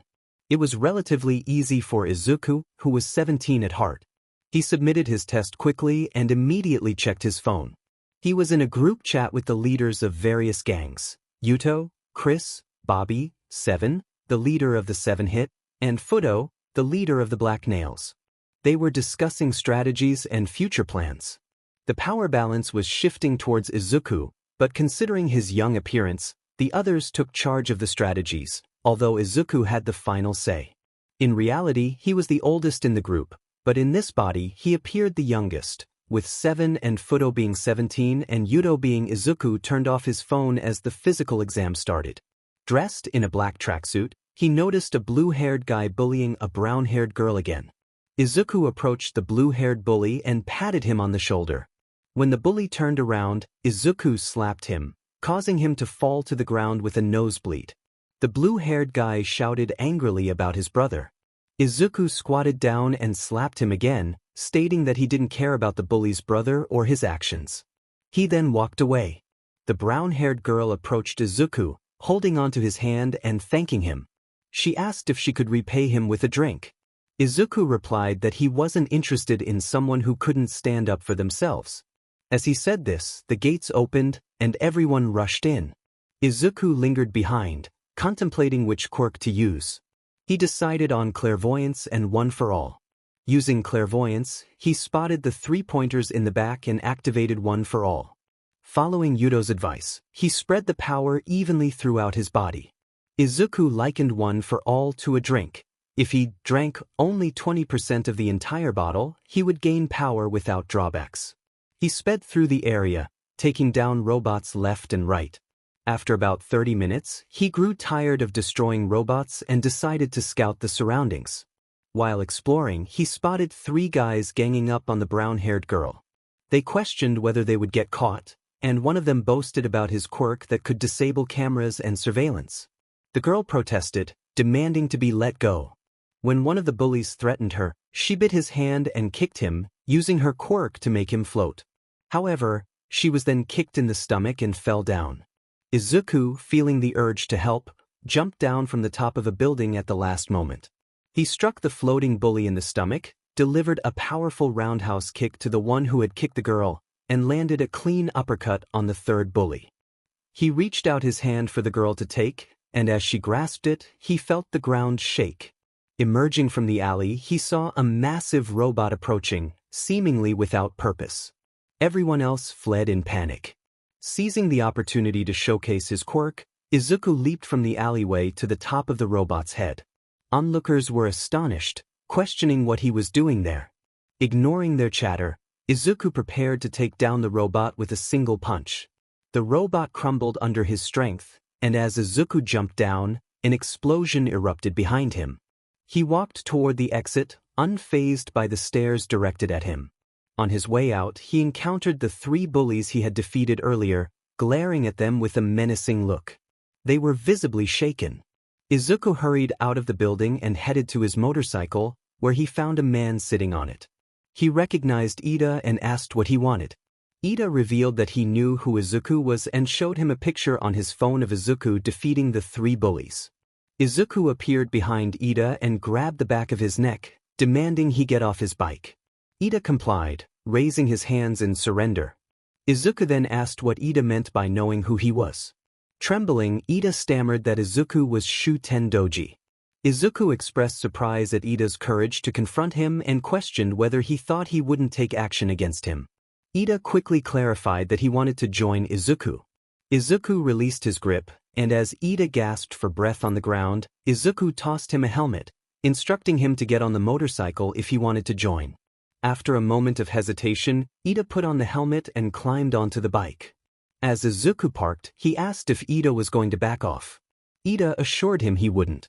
Izuku declared that it was a test and that he would give Ida someone to fight to determine his worthiness. Upon entering the building, Izuku transformed from his casual attire into Shuten Doji. The atmosphere inside was thick with the smell of alcohol, cigarettes, and tension, filled with the sounds of terror and excitement from the crowd. People in the alleyway bowed to him out of respect and fear. Izuku led Ida to the upper floor, where a stadium awaited them, hosting illegal matches. He informed Ida that he would be fighting in the ring and asked if he needed to prepare. Ida, feeling the pressure of the crowd of around 5,000 people watching him, took a deep breath and stepped into the ring, ready to face his opponent, who was shrouded in black smoke except for his hair and eyes. Ida was so focused on the match that he didn't notice when the bell rang. He snapped back to reality just in time to dodge a kick aimed at his face, but it still grazed his nose, causing him to stumble back and clutch it as blood trickled down. In that moment, he realized how serious the situation was. His opponent charged in with a flashy 360 kick. Ida activated his quirk and faked a kick with his left leg, tricking his opponent. His real target was the opponent's thigh, and he delivered a powerful kick that connected solidly. It was an unusual sensation, akin to a first-time experience of combat. Ida quickly retracted his leg and aimed a hook at his opponent's face. The opponent leaned back to dodge, countering with an uppercut that caught Ida off guard. His head snapped back, and as he doubled over, the opponent seized the opportunity to deliver a side kick to his stomach, forcing Ida to gasp for breath. The taunts from his opponent echoed in his mind, sowing seeds of doubt. Ida felt the weight of despair, fearing he might not make it out alive. Izuku had anticipated this moment and came prepared with 2 potential outcomes in mind. Either Ida would break and fail, or he would rise to the occasion and embrace his new identity as a villain. Back in the ring, Ida's opponent was relentless, launching into an axe kick. Time seemed to slow for Ida as he sidestepped just in time, countering with a kick to the opponent's head. The opponent locked eyes with Ida and sensed a shift. The boy was now serious. Ida stepped in again, targeting the same thigh. Anticipating the strike, the opponent pulled back and aimed across. Ida ducked and countered with a hook. Seizing the moment while the opponent was off balance, Ida leaped and executed an axe kick that sent his opponent crashing down. As the opponent struggled to rise, Ida unleashed a powerful soccer kick to the face, sending him flying. With the match concluded, Ida collapsed to the floor, wondering if his opponent was okay. As the smoke cleared, he noticed his own body glowing orange. The black spray paint faded, revealing his true identity as he realized he had fought Izuku's clone. The real Izuku appeared from the side, confirming the outcome. He is now one of us. Treat him well, everyone. 2 weeks later, it was time for UA. Ida quickly adapted to his new environment and earned the number 3 spot. Initially, Yudo had been skeptical, calling him a traitor, but they soon formed a bond. Yudo even crafted a villain costume for Ida, who needed a villain name. After a brainstorming session, they settled on Burning Steel, reflecting the design of his costume. Given Ida's prestigious background, Yuto chose a sleek black suit adorned with dark steel from his knees to his ankles. The design concealed his legs, minimizing suspicion during battles with those who knew him. Ida donned the yokai-branded mask, a requirement for all members, which concealed their identities. Though he had additional disguises, the priority was to break into the hero business.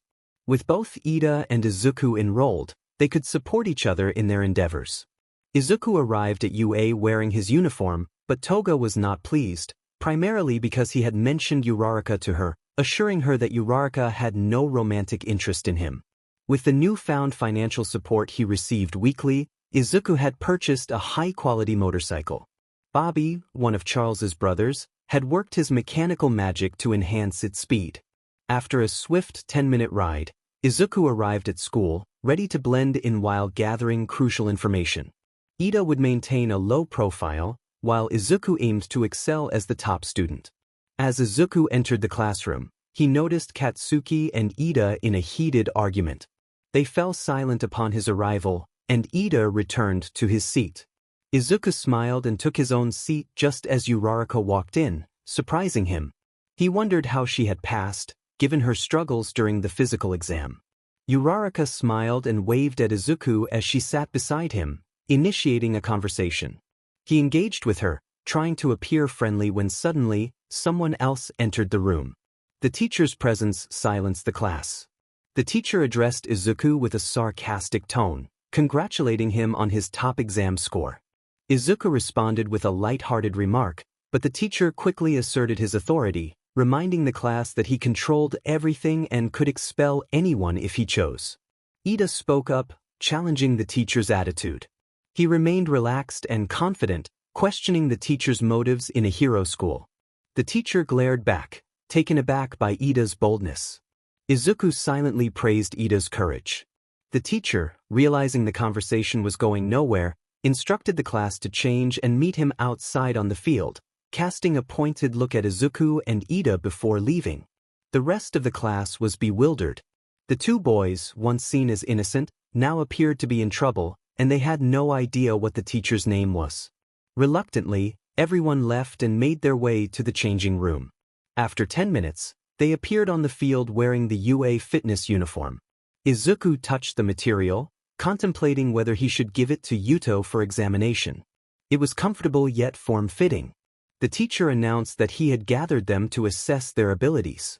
A classmate questioned if they had already done that at the beginning, to which the teacher explained that the previous evaluation was for the school, while this one was for him to determine if they were worth teaching. He added that the last person to finish the exam would face expulsion, a grin spreading across his face. Izuku smiled, realizing the teacher's true nature. He likened him to a chef who discards the mediocre meat while keeping the best. Disappointment washed over him as he reflected on the school system, understanding why some heroes turned out to be less than admirable. They had teachers like this one. The teacher called out to Izuku, instructing him to come forward and threw a ball in his direction. Izuku caught it effortlessly and asked what he was supposed to do. The teacher instructed him to throw the ball as far as he could within a designated circle, stepping back to observe Izuku's strength. Preparing himself, Izuku grasped the ball and focused. Just as he was about to throw, he felt a sudden disruption in his quirk. He paused and looked at the teacher, commenting on the unfairness of the situation with a smile. The teacher, internally amused, watched as Izuku readied himself again. With a powerful throw, Izuku unleashed 70% of his one-for-all, sending the ball soaring. The distance was impressive 50 kilometers, then 75, then 100, and finally, it seemed to go on infinitely. Izuku turned to the teacher, a confident grin on his face, eager to know if he had passed. The Quirk apprehension test was relatively easy for Izuku, as he had practiced similar movements in various challenging environments. Ida also excelled as much of the test relied on leg strength, and he was already quite powerful. With his natural abilities and the enhancements from the yokai gang, it was as if he possessed a strength quirk. After the test concluded, the teacher decided not to expel any students, deeming everyone worthy. They returned to class for the usual introductions, which offered little in terms of learning. Before leaving the building, Izuku left a clone in the school bathroom. Izuku's clone proved to be quite useful. When pressed for time, he would send his clones to complete tasks for him. The clones could be summoned within a 10-yard radius, allowing Izuku to switch places with them.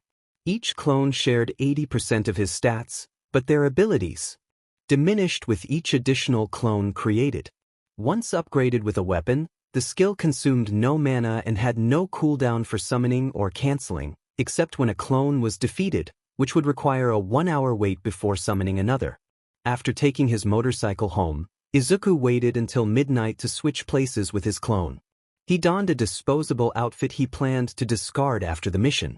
Exiting the bathroom stall, he ensured he wouldn't trigger any motion detectors. He summoned a clone outside the bathroom and switched places.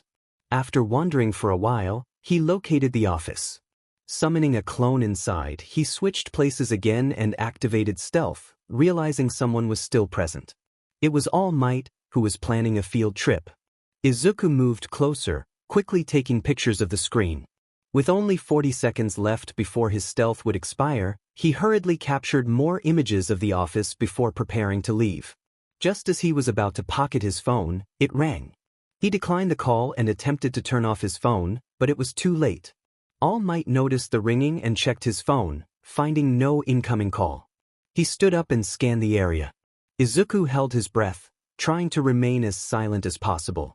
He glanced at his cooldown timer, noting he had 2 minutes left before he could switch back, and his invisibility would only last a few more seconds. He donned a ghost face mask, which rendered him nearly undetectable, and quietly positioned himself behind a desk. As he hid, he used clairvoyance to locate All Might and realized he was no longer in the room. However, he noticed All Might's shoes were still above him. Seizing the moment, Izuku activated his blink frame ability, teleporting out of the room and into the bathroom. After waiting a moment, he switched back with the clone in his room and cancelled all other clones. Lying in his room, Izuku felt a wave of relief wash over him. He disposed of the outfit and stored it in his inventory, then checked his phone to review the pictures he had taken. Not only did he capture the field trip plan, but he also documented the entire interior of the school. He pondered the implications of the USJ field trip before sending all the pictures to the group chat and drifting off to sleep. The very next day, as Izuku entered the classroom, he felt cautious about the teachers at UA. Observing their reactions, it seemed that All Might had not informed anyone about him, or perhaps they simply had no suspicions. Izuku took his seat and glanced at the group chat, where discussions were buzzing.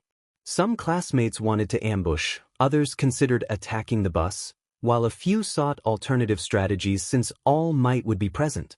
As class began, Izuku turned off his phone. During the quirk apprehension test, he made notes on how each person's quirk functioned and their potential strength. The individuals who particularly caught his attention were Todoroki, Momo, Katsuki, Kaminari, and Kirishima. However, the one who intrigued him the most was Todoroki. Izuku explored the school's database and discovered Todoroki's true quirk, half cold, half hot. Yet he had only seen Todoroki utilize his ice abilities, not his fire. As Izuku finished his notes, he heard footsteps approaching the classroom. The door swung open, and All Might entered abruptly. Noticing All Might's fresh appearance, Izuku speculated that he must have transformed just moments before arriving. Izuku clicked his pen, focusing on All Might's words. Suddenly, a wall descended from where the windows were, revealing briefcases. Curiosity piqued, Izuku wondered about his costume, as he had not submitted anything. When he opened his case, he noticed it felt heavier than the others. In the changing room, he discovered a note taped to the lid of the suitcase. After tearing it off, he read that the suit's design was created by Yuto. Izuku crumpled the paper and tucked it into his pocket. He began to examine and put on the costume. Yuto and the other leaders of the Villain League were aware of Izuku's enrollment at UA and had strategized how to meet without being detected. One topic of discussion had been the limitations placed on Izuku's quirk and powers. Only Yuto knew about All Might and the One for All quirk. Everyone else was unaware. Izuku had informed them that he possessed a clone quirk, an air quirk, and a power quirk, keeping his healing abilities and stealth skills a secret. He was limited to his power quirk, as Shutendoji was known for his speed, strength, and the sudden appearance of mist and fog. If fog appeared unexpectedly, it was likely an attack from Shutendoji, with a slim chance of it being a fire.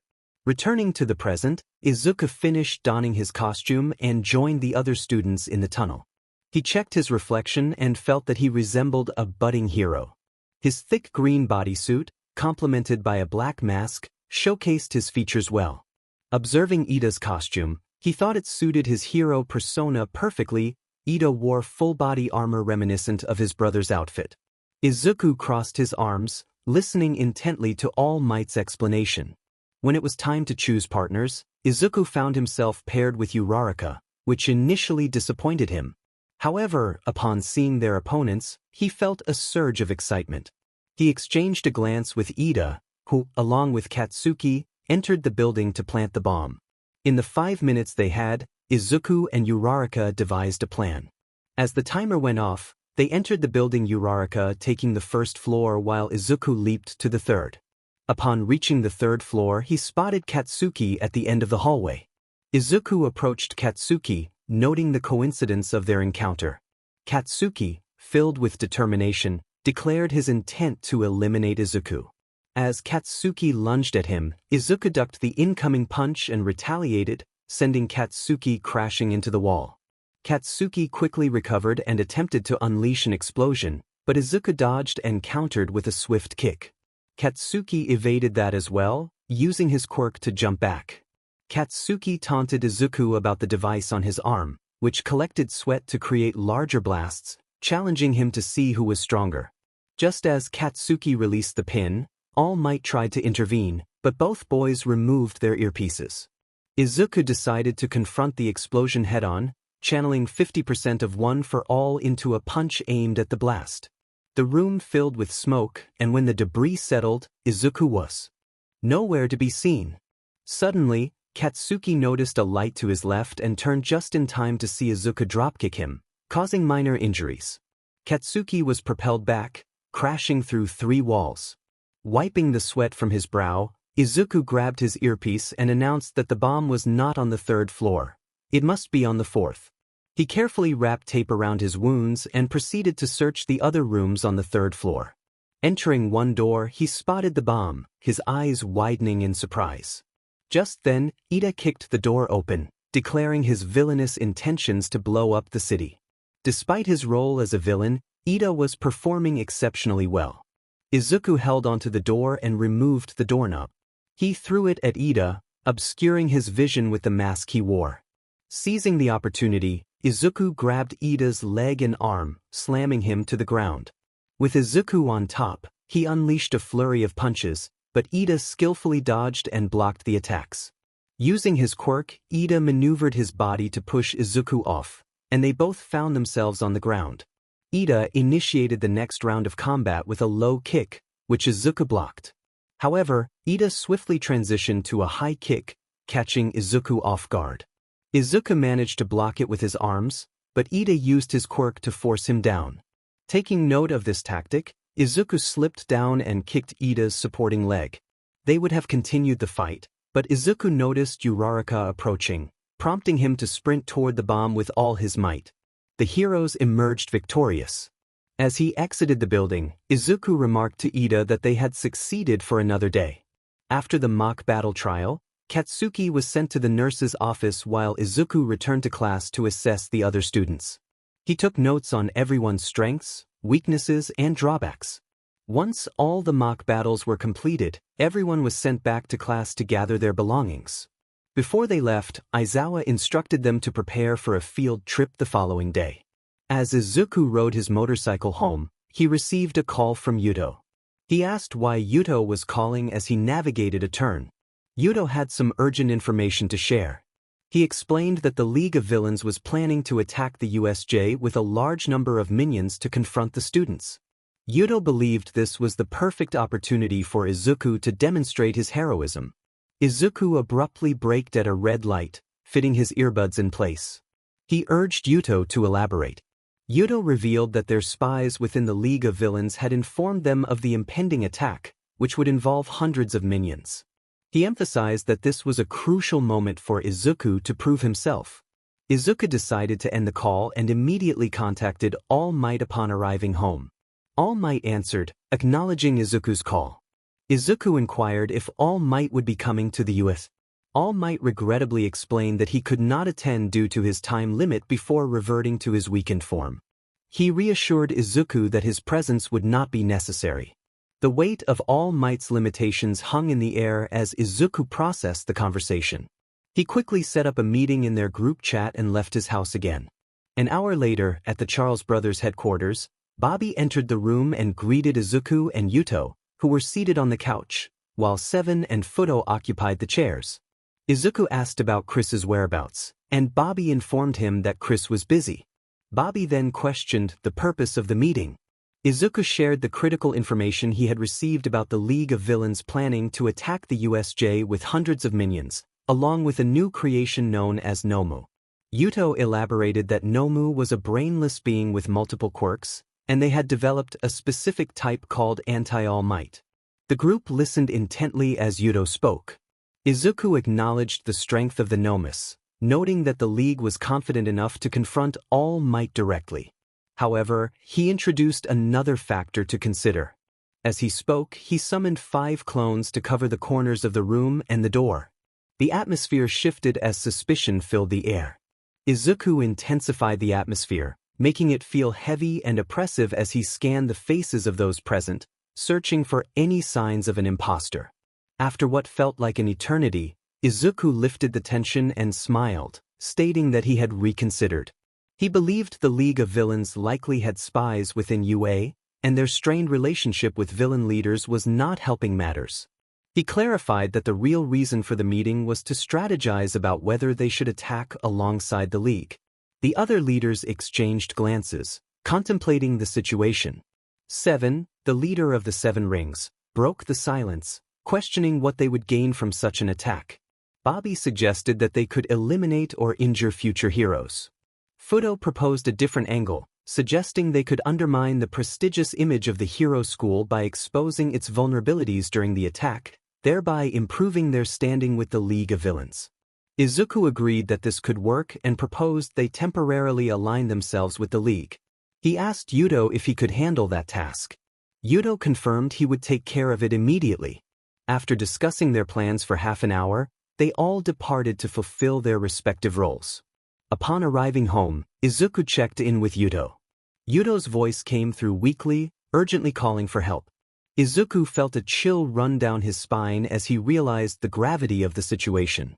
He asked where Yuto was, and the response came from a sinister voice, identifying itself as Shuten Doji.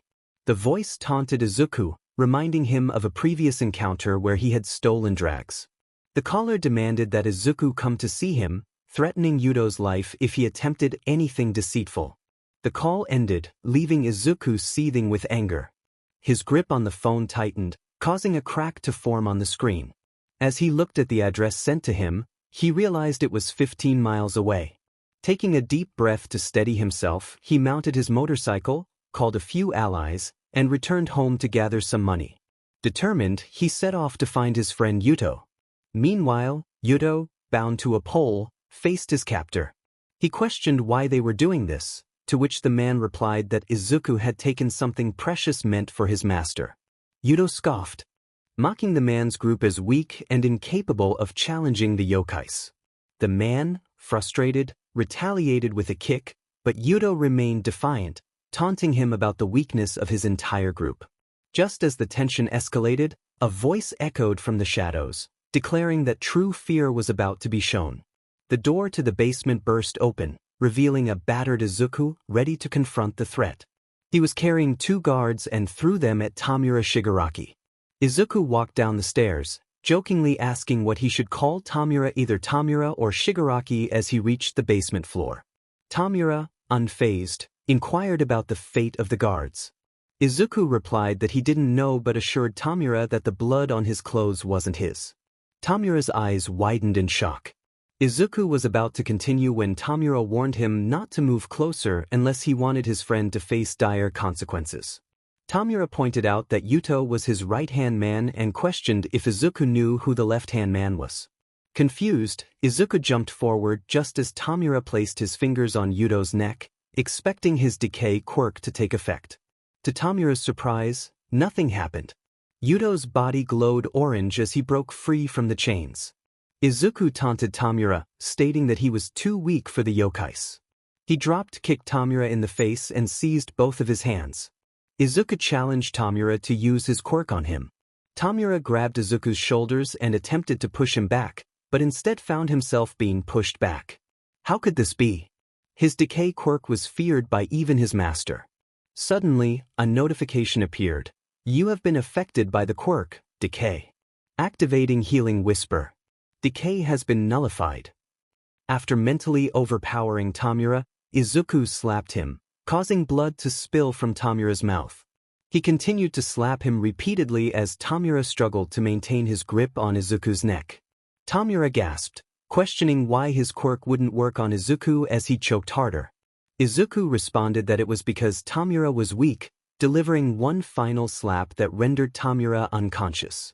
With the confrontation over, Izuku decided it was time to leave, reminding them that they still needed to prepare for the attack on USJ. He checked on Yuto, who was recovering, and asked if he was all right. A short boy with rough white hair, Yuto confirmed he was fine and inquired about Virtuoso's whereabouts. Izuku explained that Virtuoso had been found in an orphanage and had been released with some financial assistance. They agreed it was time to head home for some food. Yuto was surprised to learn they had a house now. Izuku explained that he had secured a place for all of them since Virtuoso needed a home. He asked if Virtuoso was done with his healing work, to which Virtuoso replied affirmatively. As they ascended the stairs, Yuto was struck by the aftermath of chaos they had left behind. The room was filled with the remnants of a fierce battle, with many people either dead or incapacitated. Once outside, they hopped onto Izuku's motorcycle and rode back to their new home, a medium-sized, brand-new two-bedroom apartment. Yuto marveled at their new living situation as he sank into the couch. Izuku reassured him that it was indeed better than their previous one-bedroom apartment, which they had used after their villainous activities. Yuto had parents but had chosen to distance himself from them, prompting him to ask Izuku for a place to stay, which Izuku had reluctantly agreed to. Virtuoso had been trapped by his abusive foster parents, who would only seek him out when they were injured. Now they all lived together. Izuku took a shower to wash away the remnants of their earlier encounter. Once finished, he noticed it was dark outside and decided to order takeout, sharing the meal with Yuto while Virtuoso fell asleep. They discussed the events that had transpired. After saying goodbye to Yuto as he walked home, Izuku reflected on their situation. They now faced two formidable enemies, heroes and villains. Shigaraki now knew what he looked like, but Izuku felt reassured knowing he always had at least two clones on standby in case of an ambush. He hurried to his parked motorcycle and rode home, contemplating his next moves. The next day, they gathered in front of the bus. Agility encompassed speed, senses, and flexibility. Vitality included maximum health points, health regeneration, maximum stamina, and fatigue recovery. Physique referred to flexibility, physical limits, and natural strength. Izuku found himself laughing as he watched Ida act like a distinguished school president, as if he had never faced a serious challenge. Meanwhile, on the bus, Izuku pondered whether Shigaraki would actually show up. Ida, aware of the events from the previous day, shared his concern. The thought of Izuku's identity being revealed by Shigaraki, who might expose him as Shuten Doji, weighed heavily on his mind. While Ida fretted, Izuku engaged in a lively conversation with Tsuyu and Uraraka. He reassured himself that if Shigaraki did appear, he likely wouldn't recognize him in his hero costume. Suddenly, the bus jolted, and the driver had to stop. They had hit a raccoon, but after a brief pause, they continued their journey. As they arrived, the bus came to a halt, and students exited one by one, excitement bubbling as they spotted the large USJ sign. Hero 13 emerged from the building, and Izuku began to analyze 13, contemplating whether he could take on the hero. They all entered the building as 13 explained the purpose of their visit. In the midst of the explanation, a student exclaimed about the presence of fake villains. Izuku and Ida exchanged smiles, realizing that the League of Villains was indeed planning an attack on USD. Aizawa suddenly jumped down, declaring that they were not fake villains. Amidst the chaos, Izuku sent a text message that read, "Proceed with the plan." The Black Mist villain, Kurogiri, used his quirk to redirect Hero 13's attack, catching 13 off guard. As Kurogiri teleported the students to different locations, Izuku was surprised by the sheer number of villains the League had, especially after having dealt with around 300 of them previously. He noticed Tamura, who was visibly injured and bandaged but still exuded a menacing aura. Izuku found himself teleported to a scene resembling a shipwreck. Not wanting to engage with the villains or get his suit wet, he focused his power, using 80% of One for All to propel himself upward. He landed on the boat where other students were gathered. He checked on them, asking if they were all right. Uraraka confirmed they were fine as she looked at the others. Izuku was now with Uraraka, Tsu, and Mineta. He glanced at Aizawa, who was handling the villains effectively, though it was clear that this type of fighting was not his forte. Izuku instructed Uraraka to make herself, Mineta, and Tsuyu weightless. She agreed, and as she did, he took hold of Tsuyu and Uraraka while Mineta clung to his back. He warned them that he might accidentally touch something as he leapt toward the USJ entrance. Once there, he urged them to stay put and seek help while he joined Aizawa in the fray. Midair, he spun and struck a villain on the head. He commented to Aizawa about his apparent struggle, to which Aizawa responded with a swift kick to another villain.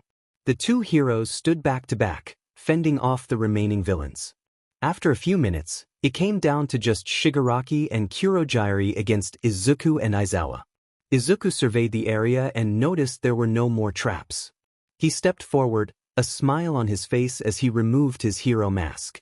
He apologized to Aizawa, who glanced at him just as he was struck and knocked unconscious.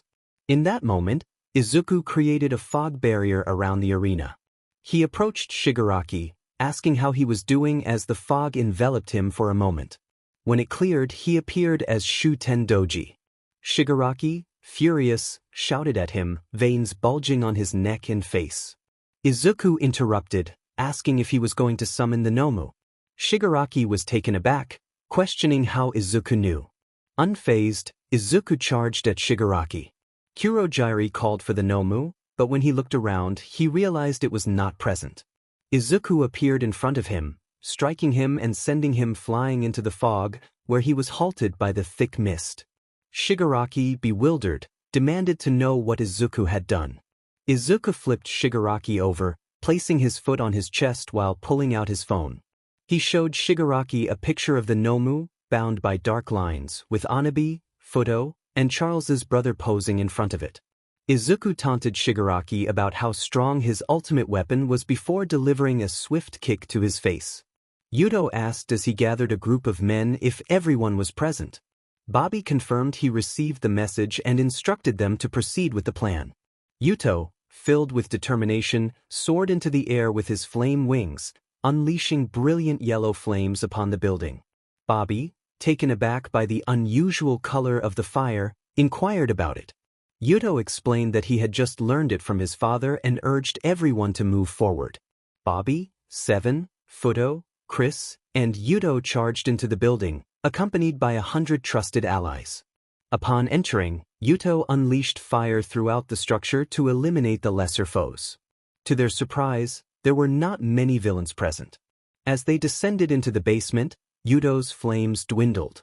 There, they discovered a lab filled with pods containing deformed human-like beings. An elderly man, resembling a scientist, questioned their presence. Seven swiftly used his quirk to bind the man to the ceiling. Yuto inhaled deeply and released a whisper of fire towards the pods, causing them to melt, except for one being that remained standing. That must be the Nomu, Yuto thought, directing Fudo to handle it. Fudo approached the Nomu, and as he made contact, the creature trembled, pressure waves coursing through its body to disrupt its mobility. Just to be safe, Seven used his quirk to ensnare the Nomu with dark ropes. Izuku knocked Tamura out with a powerful kick, feeling the wind around him weaken. Using his clairvoyance, he noticed the arrival of the heroes and realized his cover was about to be blown. He created a clone and instructed it to attack him with full force, then laid down to feign unconsciousness. Meanwhile, Kurogiri recognized the hero's presence and took Tamura away, vanishing into thin air. The powerful tornado dissipated, revealing Izuku in the middle of the USJ, surrounded by various blood marks. Regardless of whose blood it was, he was injured and needed assistance urgently. His classmates rushed to his side to help, while the police apprehended the villains. The heroes took the students to check for injuries. Although the police intended to interrogate Izuku, they decided to postpone questioning due to his condition. Izuku remained aware throughout the ordeal, observing the policemen and heroes around him. Unbeknownst to him, his clairvoyance allowed him to see through his closed eyelids. After being taken to a hospital, he overheard a conversation between All Might and a police officer. This was not a random attack by a villain group. It had to be the League of Villains. The officer speculated whether All for One was involved, suggesting it made sense for him to send his inheritor. They agreed to discuss the matter further with others. As they left, Izuku got up and used his healing abilities, pondering their conversation. He decided to make a phone call to research a man named AFO. Summoning a clone, he left the hospital, determined to continue his mission. Upon arriving, Izuku greeted Yuto, Bobby, Chris, Seven, and Fudo, asking if they had rested enough. Seven responded with enthusiasm, and Izuku encouraged them to move quickly before reinforcements from Tokyo arrived. The leaders leaped into action, raiding every building owned by the League of Villains without hesitation. After 3 hours of relentless effort, they retreated as around 1,000 men from Tokyo arrived, overwhelming them. Exhausted, Izuku and his friends returned to their homes after a long day of raiding. He switched places with his clone and noticed something heavy on his arm. Looking over, he saw Ochako sleeping while holding his hand. Carefully, he withdrew his hand, got up, changed out of the hospital uniform into his regular clothes, and left the UA nurse's room to head home. As Aizawa entered the classroom, wrapped in bandages and resembling a mummy, some students questioned whether he should continue teaching. However, he assured them he was fine. Aizawa announced that the UA festival was approaching and urged the students to train hard, prompting a collective sigh of relief that it wasn't another grueling training session. During lunch, Izuku, Uraraka, and Ida walked together, with Uraraka tagging along. She asked them why they wanted to become heroes. Ida claimed he wanted to make his brother proud, though he was not entirely truthful.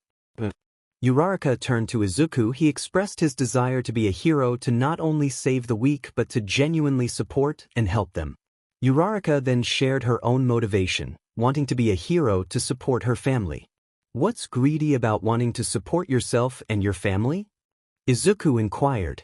Well, actually, my family owns a small construction business, and since we haven't been able to secure any contracts, we're kind of short on money. That's why I want to be a hero to earn some money, Uraraka explained. Izuku asked, what's your construction company called? It's called Uraraka Construction. Why do you ask? She replied. Oh, no reason, Izuku said, hiding a smile and a mischievous plan. The excitement of the UA festival filled the air as Present Mike shouted enthusiastically, and the crowd erupted in cheers. The students were backstage, preparing for the event. As Izuku made his way to the bathroom, Shoto approached him. What do you want? Izuku asked. I am stronger than you. I know about your connection with All Might, and that makes me want to defeat you even more, Shoto stated, brushing past Izuku. Izuku grinned and responded, I hope you know, Shoto, that you are Endeavor's son. I expect great things from the second greatest hero's prized son, Todoroki. Shoto paused, clenching his jaw as flames flickered from one side before he composed himself and walked away. Izuku continued to the bathroom, messaging someone on his phone. How's it going over there? He texted. Not bad.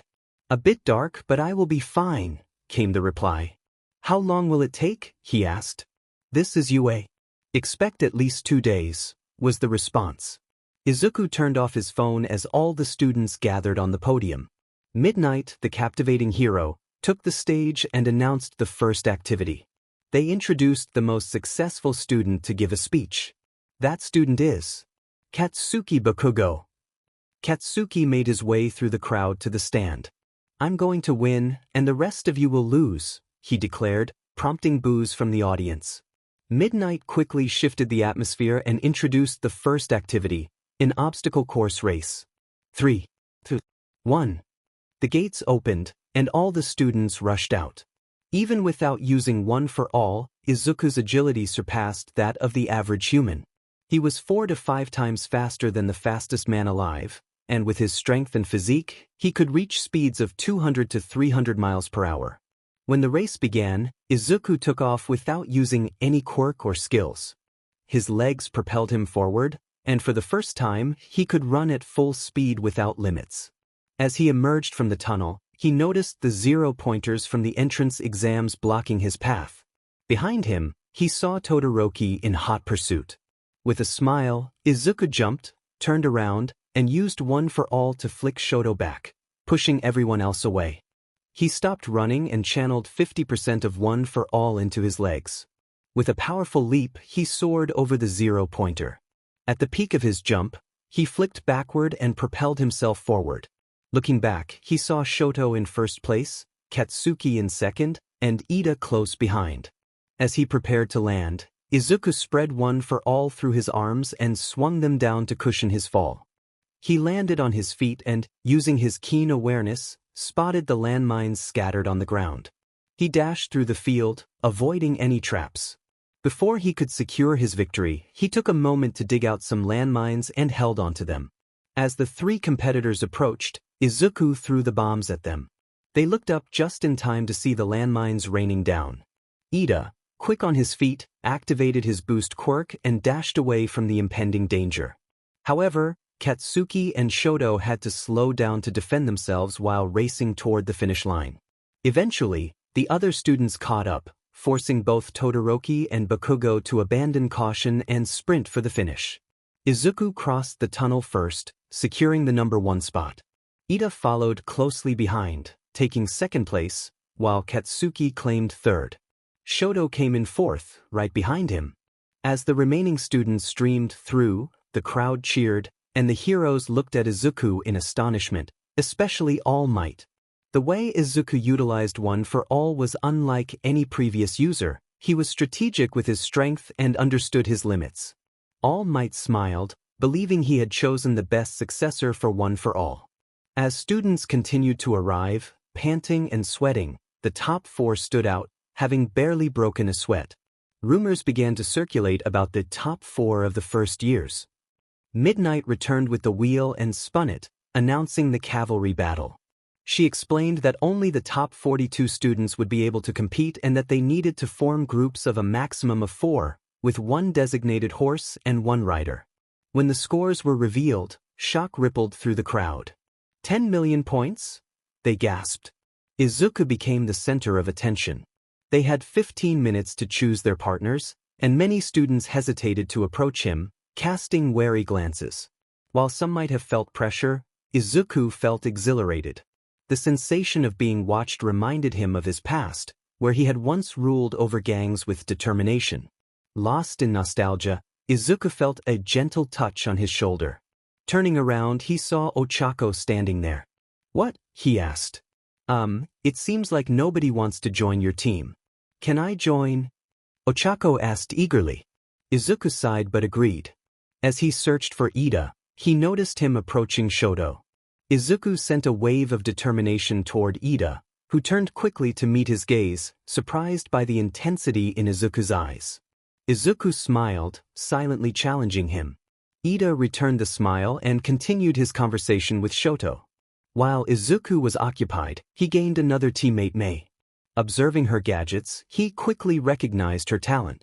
He thought to himself that he should recruit her to the group. With Mei on board, they added another student, Tokoyami. Izuku explained their strategy and assigned roles. Tokoyami would serve as the front horse for defense, while the 2 girls would provide support. Izuku donned a jetpack, and in a surprising twist, he made Achiko wear the special boots. Midnight initiated the countdown, and as soon as it reached 0, everyone rushed toward Izuku. Anticipating this, Izuku utilized Tokoyami's shadow as a platform and leaped into the air. He remained elevated, creating chaos for those below by executing flicker after flicker. Shoto and Katsuki, determined to catch him, pursued Izuku, Shoto employing his ice powers while Katsuki unleashed his explosions. The icy blasts from Shoto enhanced Izuku's cold-blooded fighter ability, boosting his stats significantly. Izuku felt the surge of power as his veins throbbed from the skill's repeated upgrades. Using his jetpack, Izuku ascended higher, evading their reach. As he descended, Izuku activated the jetpack to propel himself downward with incredible speed, swiftly snatching both their headbands. Before Izuku could land, Ochako activated her boots to reach him, rendering him weightless and carrying him back to their team. With Dark Shadow serving as a shield for the others, and the dust clouds created by Izuku's flicks enhancing Dark Shadow strength, they remained protected. Izuku hovered in the sky for several minutes until the other students realized they should focus on each other instead. Moments later, time expired. Ochako, Mei, and Tokoyami celebrated while Izuku looked up at the camera, smiling and giving a thumbs up. "Alright, we got the signal. Let's do this." Back at the festival, everyone took a break to rest. The fighters were chosen, and Izuku saw that he would be facing Hitoshi, someone he recognized from the list. As he walked around, Ojiro approached him. "Hey, Izuku." "Hello, Ojiro. I think I know the quirk of the person you're fighting." "Oh, I know. Thanks for the heads up." Izuku then headed to the food stands, feeling hungry. After about an hour, everyone returned to the stadium for the last event. The students entered the arena to the cheers of the crowd. Izuku came in from one side while Hitoshi entered from the other. As they reached the center of the arena, a countdown began, and everyone joined in as it reached 0. Hitoshi attempted to strike up a conversation.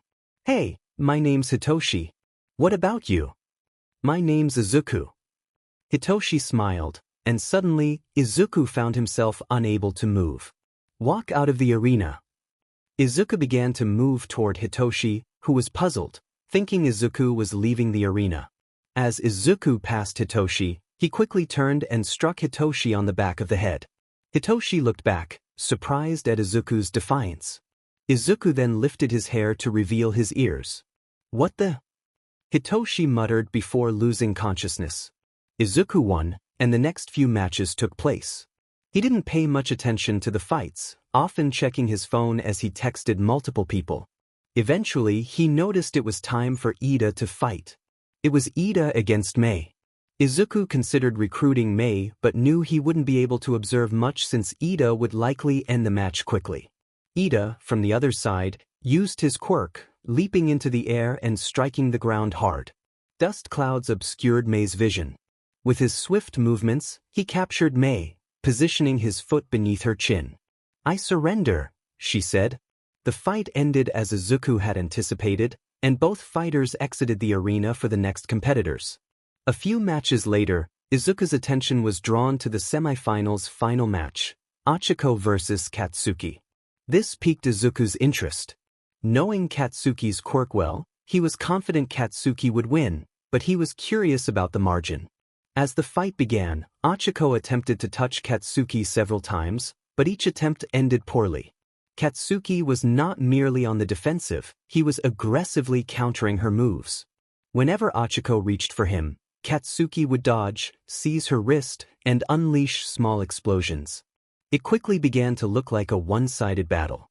After a few minutes, Achiko started to adapt to Katsuki's movements, but her stamina was dwindling. It became a test of endurance, or so most thought. Izuku, however, recognized her strategy and silently applauded her efforts. Above them, boulders were chipped away from the ground, and Izuku was impressed. So impressed that he decided to lend her a hand by sending an invisible clone to distract Katsuki. Moments later, Achiko jumped back and clapped her hands together, drawing everyone's attention upward. In the sky, numerous rocks and boulders floated, dislodged from the ground. As she clapped, they began to fall. The crowd anticipated Katsuki's defeat, but Izuku had other ideas. He raised his hands, releasing a massive explosion that shattered all the rocks midair. Katsuki, with a grim smile, prepared another explosion. A dust cloud formed, and the crowd fell silent. As the dust settled, Izuku stood in front of Achiko, having blocked the explosion with his back. He turned to Katsuki, giving him a fierce glare. "Katsuki wins," Midnight announced, trying to lift the crowd's spirits. It worked, and Katsuki exited the arena. Achiko and Izuku made their way to the nurse's room for treatment. Although Izuku didn't need it, he went along to blend in. They chatted briefly before Izuku prepared for his quarterfinal fight. As he walked to the arena, he pondered why he had saved Achiko. It had been an instinctual decision. Entering the arena, he locked eyes with Shoto. As Midnight initiated the countdown, Izuku charged up his one for all. When the count reached 0, Shoto unleashed a massive ice attack. Izuku leaped into action as his cold resistance skill activated. He activated clairvoyance, pinpointing Shoto's location. With 100% one for all calibrated, he shattered the ice with a powerful swing of his fist. Using his aerokinesis, he evaporated the remaining ice and landed face to face with Shoto. "What the?" Shoto exclaimed, attempting to launch another ice attack. Izuku maintained his aerokinesis, feigning weakness in his quirk. "Shoto, do you know why you can't activate your ice?" Izuku asked. "Why?" Shoto replied, circling Izuku. "It's because of the other half of your quirk, your fire. If you neglect your fire, your ice will weaken. Activate your fire, Shoto. Unleash your full power and try to defeat me," Izuku urged, leaping toward Shoto.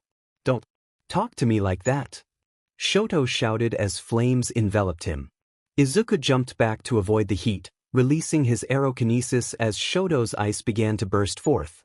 A flashback emerged in Shoto's mind, recalling a moment from his childhood. "Brother. Father is scaring me," a young Todoroki said. A blonde boy resembling Shoto comforted him, saying, "Don't worry. Soon it will all be over." The blonde boy left Shoto in the closet and approached their father. Through the crack, Shoto witnessed his brother unleash a golden flame against their father.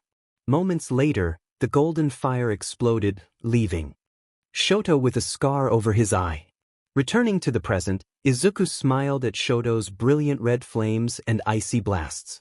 Shoto screamed as his fire intensified and his ice grew colder. Izuku activated his power-up and 100% one for all, his body glowing red, veins bulging, electricity crackling around him. Izuku swung his arms as Shoto blocked with his ice barrier. He ran and jumped towards Shoto, fists clenched. Shoto created an ice wall and used his fire to propel himself upward. Izuku landed on the ice wall and shattered it into fragments. Looking up, he saw Shoto forming a massive fireball. Izuku leaped just as Shoto brought the fireball down. Izuku braced himself and charged through the fireball. Emerging from the flames, he spotted Shoto with a towering icicle above him, resembling a spear. Shoto jumped back and hurled it at Izuku with remarkable speed. Izuku dodged and seized the icicle with his injured hand. He spun around and threw it back at Shoto. Caught off guard, Shoto created a thin ice wall, but the icicle pierced through it, forcing him to evade. Just as he was about to dodge, Izuku reappeared and grabbed the icicle again, arching his back as he launched it at Shoto once more, point blank.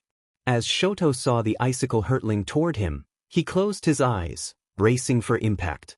When he felt no collision, he slowly opened his eyes to find his father, Endeavor, bleeding from his shoulder and gripping Izuku's neck.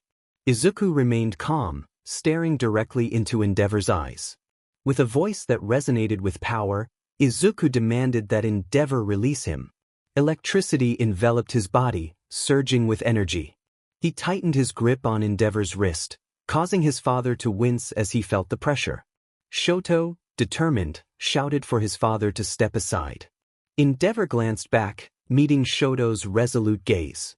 Reluctantly, he released Izuku and exited the arena, leaving the crowd in suspense. Shoto broke the silence by unleashing a blast of fire at Izuku. Izuku countered by punching through the flames, dispersing them, and then leaped up, striking the ground to throw Shoto off balance. The arena trembled as Izuku shattered the ground, preventing Shoto from using his ice. He appeared before Todoroki and kicked him. Shoto created an ice wall behind him, crashing into it to avoid being thrown out of the arena. As he regained his footing, he realized Izuku was no longer in his line of sight. A shadow loomed over him, and he looked up to see Izuku above, fist poised to strike. Shoto dodged, but the shockwave from Izuku's attack sent him flying across the arena, where he created another ice wall to halt his momentum. Realizing his fatigue was increasing, Izuku decided to end the match swiftly. He took a deep breath, waiting for Shoto to make his move. Shoto, thinking Izuku was exhausted, launched wave after wave of ice, but the ice seemed to flow around Izuku instead. Izuku tapped into the martial arts he had practiced, using his hands to create a barrier around himself, powered by One for All. Shoto, making a hasty decision, leaped onto his ice and attempted a close-range attack. Izuku smiled, anticipating Shoto's approach. As Shoto entered his inner circle, Izuku opened his eyes and suddenly appeared in front of him. He released his One for All and delivered powerful punches to Shoto's stomach and head, sending him flying out of the arena as Izuku raised his fist in victory. Izuku stood firm in his pose, but soon his body swayed, and he collapsed in the center of the stadium. His fatigue level had reached a critical point, and he was carried from the arena to Nurse Chiyo's room. Nurse Chiyo gasped at the sight of his injuries. His skin was burned, veins bulging, muscles strained, and bones under stress. She knew that Izuku would not be able to fight again soon.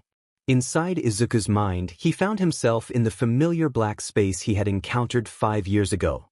There, he saw the system again and wandered through his stats, conversing with it. This was not the first time he had been sent here after overexerting himself in battles and training. The advantage of being in this black space was that he could view his inventory and the rewards from his quests, which he had yet to accept.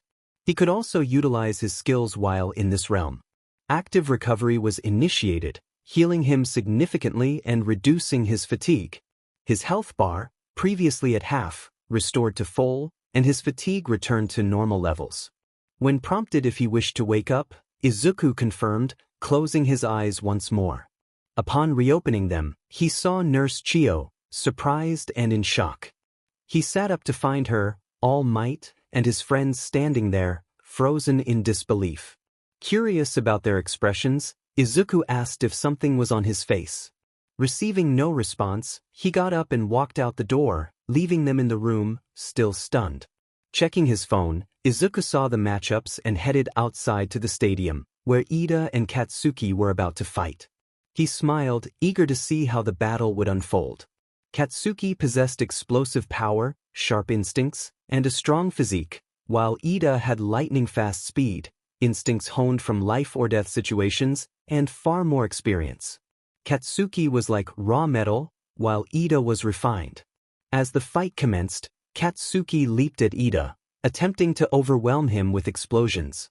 Edida, light on his feet, weaved and dodged effortlessly.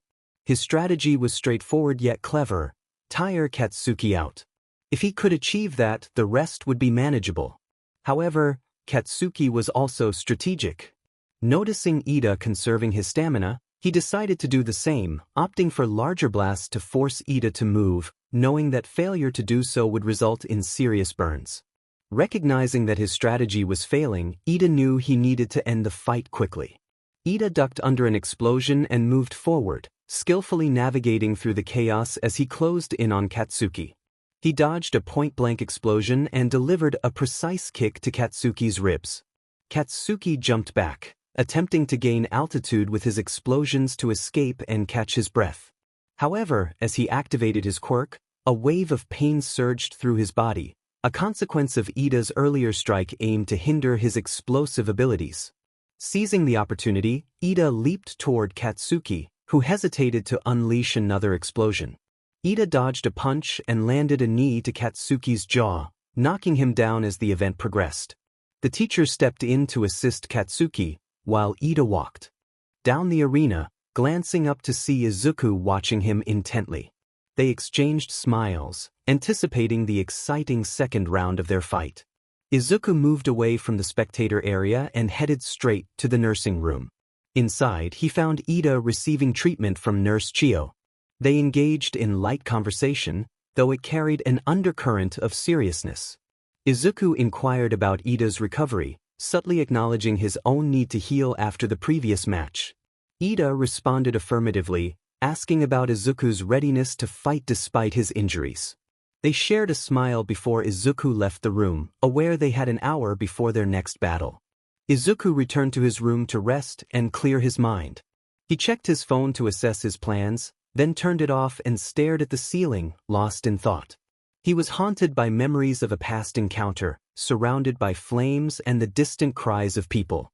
He recalled a moment of despair when he saw a small child trapped beneath rubble, injured and helpless. As he gazed at the child's face, it morphed into his own, a chilling reminder of his choices. Suddenly he was jolted by a violent act from a gang member, and he felt the weight of his past decisions pressing down on him. The moment was interrupted by an announcement signaling the start of his fight. Rising slowly, Izuku covered his face with his hands. When he lowered them, he felt a shift within himself, as if he had transformed into someone else entirely. He stepped onto the stage, where Ida was stretching, and they locked eyes until the countdown began. As the seconds ticked away, the tension in the air thickened. When the fight commenced, both Izuku and Ida stood still, waiting for the other to make a move. Izuku took the initiative, stepping forward, followed closely by Ida. They soon found themselves face to face. Ida launched the first attack with a quick straight punch, which Izuku caught and countered with a hook.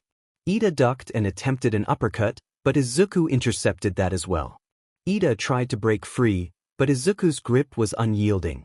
In a burst of determination, Ida lifted himself and executed a double-legged kick to Izuku's chest, forcing him to release his hold.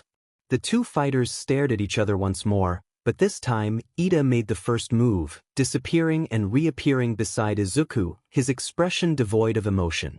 He had learned from his previous battle that emotions could be a hindrance. Izuku dodged Ida's kick and activated One for All, delivering a snapping kick that struck Ida's back. He quickly repositioned and targeted Ida's knees, then aimed for his ribs, landing several blows before Ida finally activated his Recipro Burst.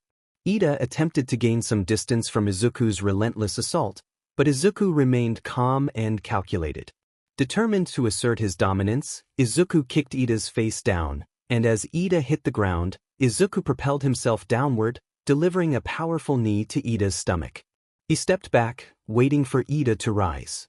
Many spectators believed the fight was over, but Ida had faced worse challenges. He stood up moments later, adjusting his hair with a determined look. He slicked back his hair, a signature move that signaled he was ready for battle. Ida had found a way to block his pain receptors and boost his adrenaline significantly. He called this state Hell's Embracer, a technique he had honed over 6 years, almost like a second quirk. Izuku regarded Ida with intensity, anticipating the full force of his ultimate technique. In this state, Ida appeared almost frenzied, and his fighting style reflected that madness. He charged in, unleashing a flurry of strikes. While some connected, many were blocked or dodged. Despite landing a few hits, Ida was taking twice as many in return, fighting as if it were his last battle. His speed and strength surged, fueled by adrenaline, leaving a trail of fire in his wake. As Izuku finally took the fight seriously, he leaped in, dodging across and countering with a body shot that sent Ida off the stage. With that, Izuku was declared the winner of the match.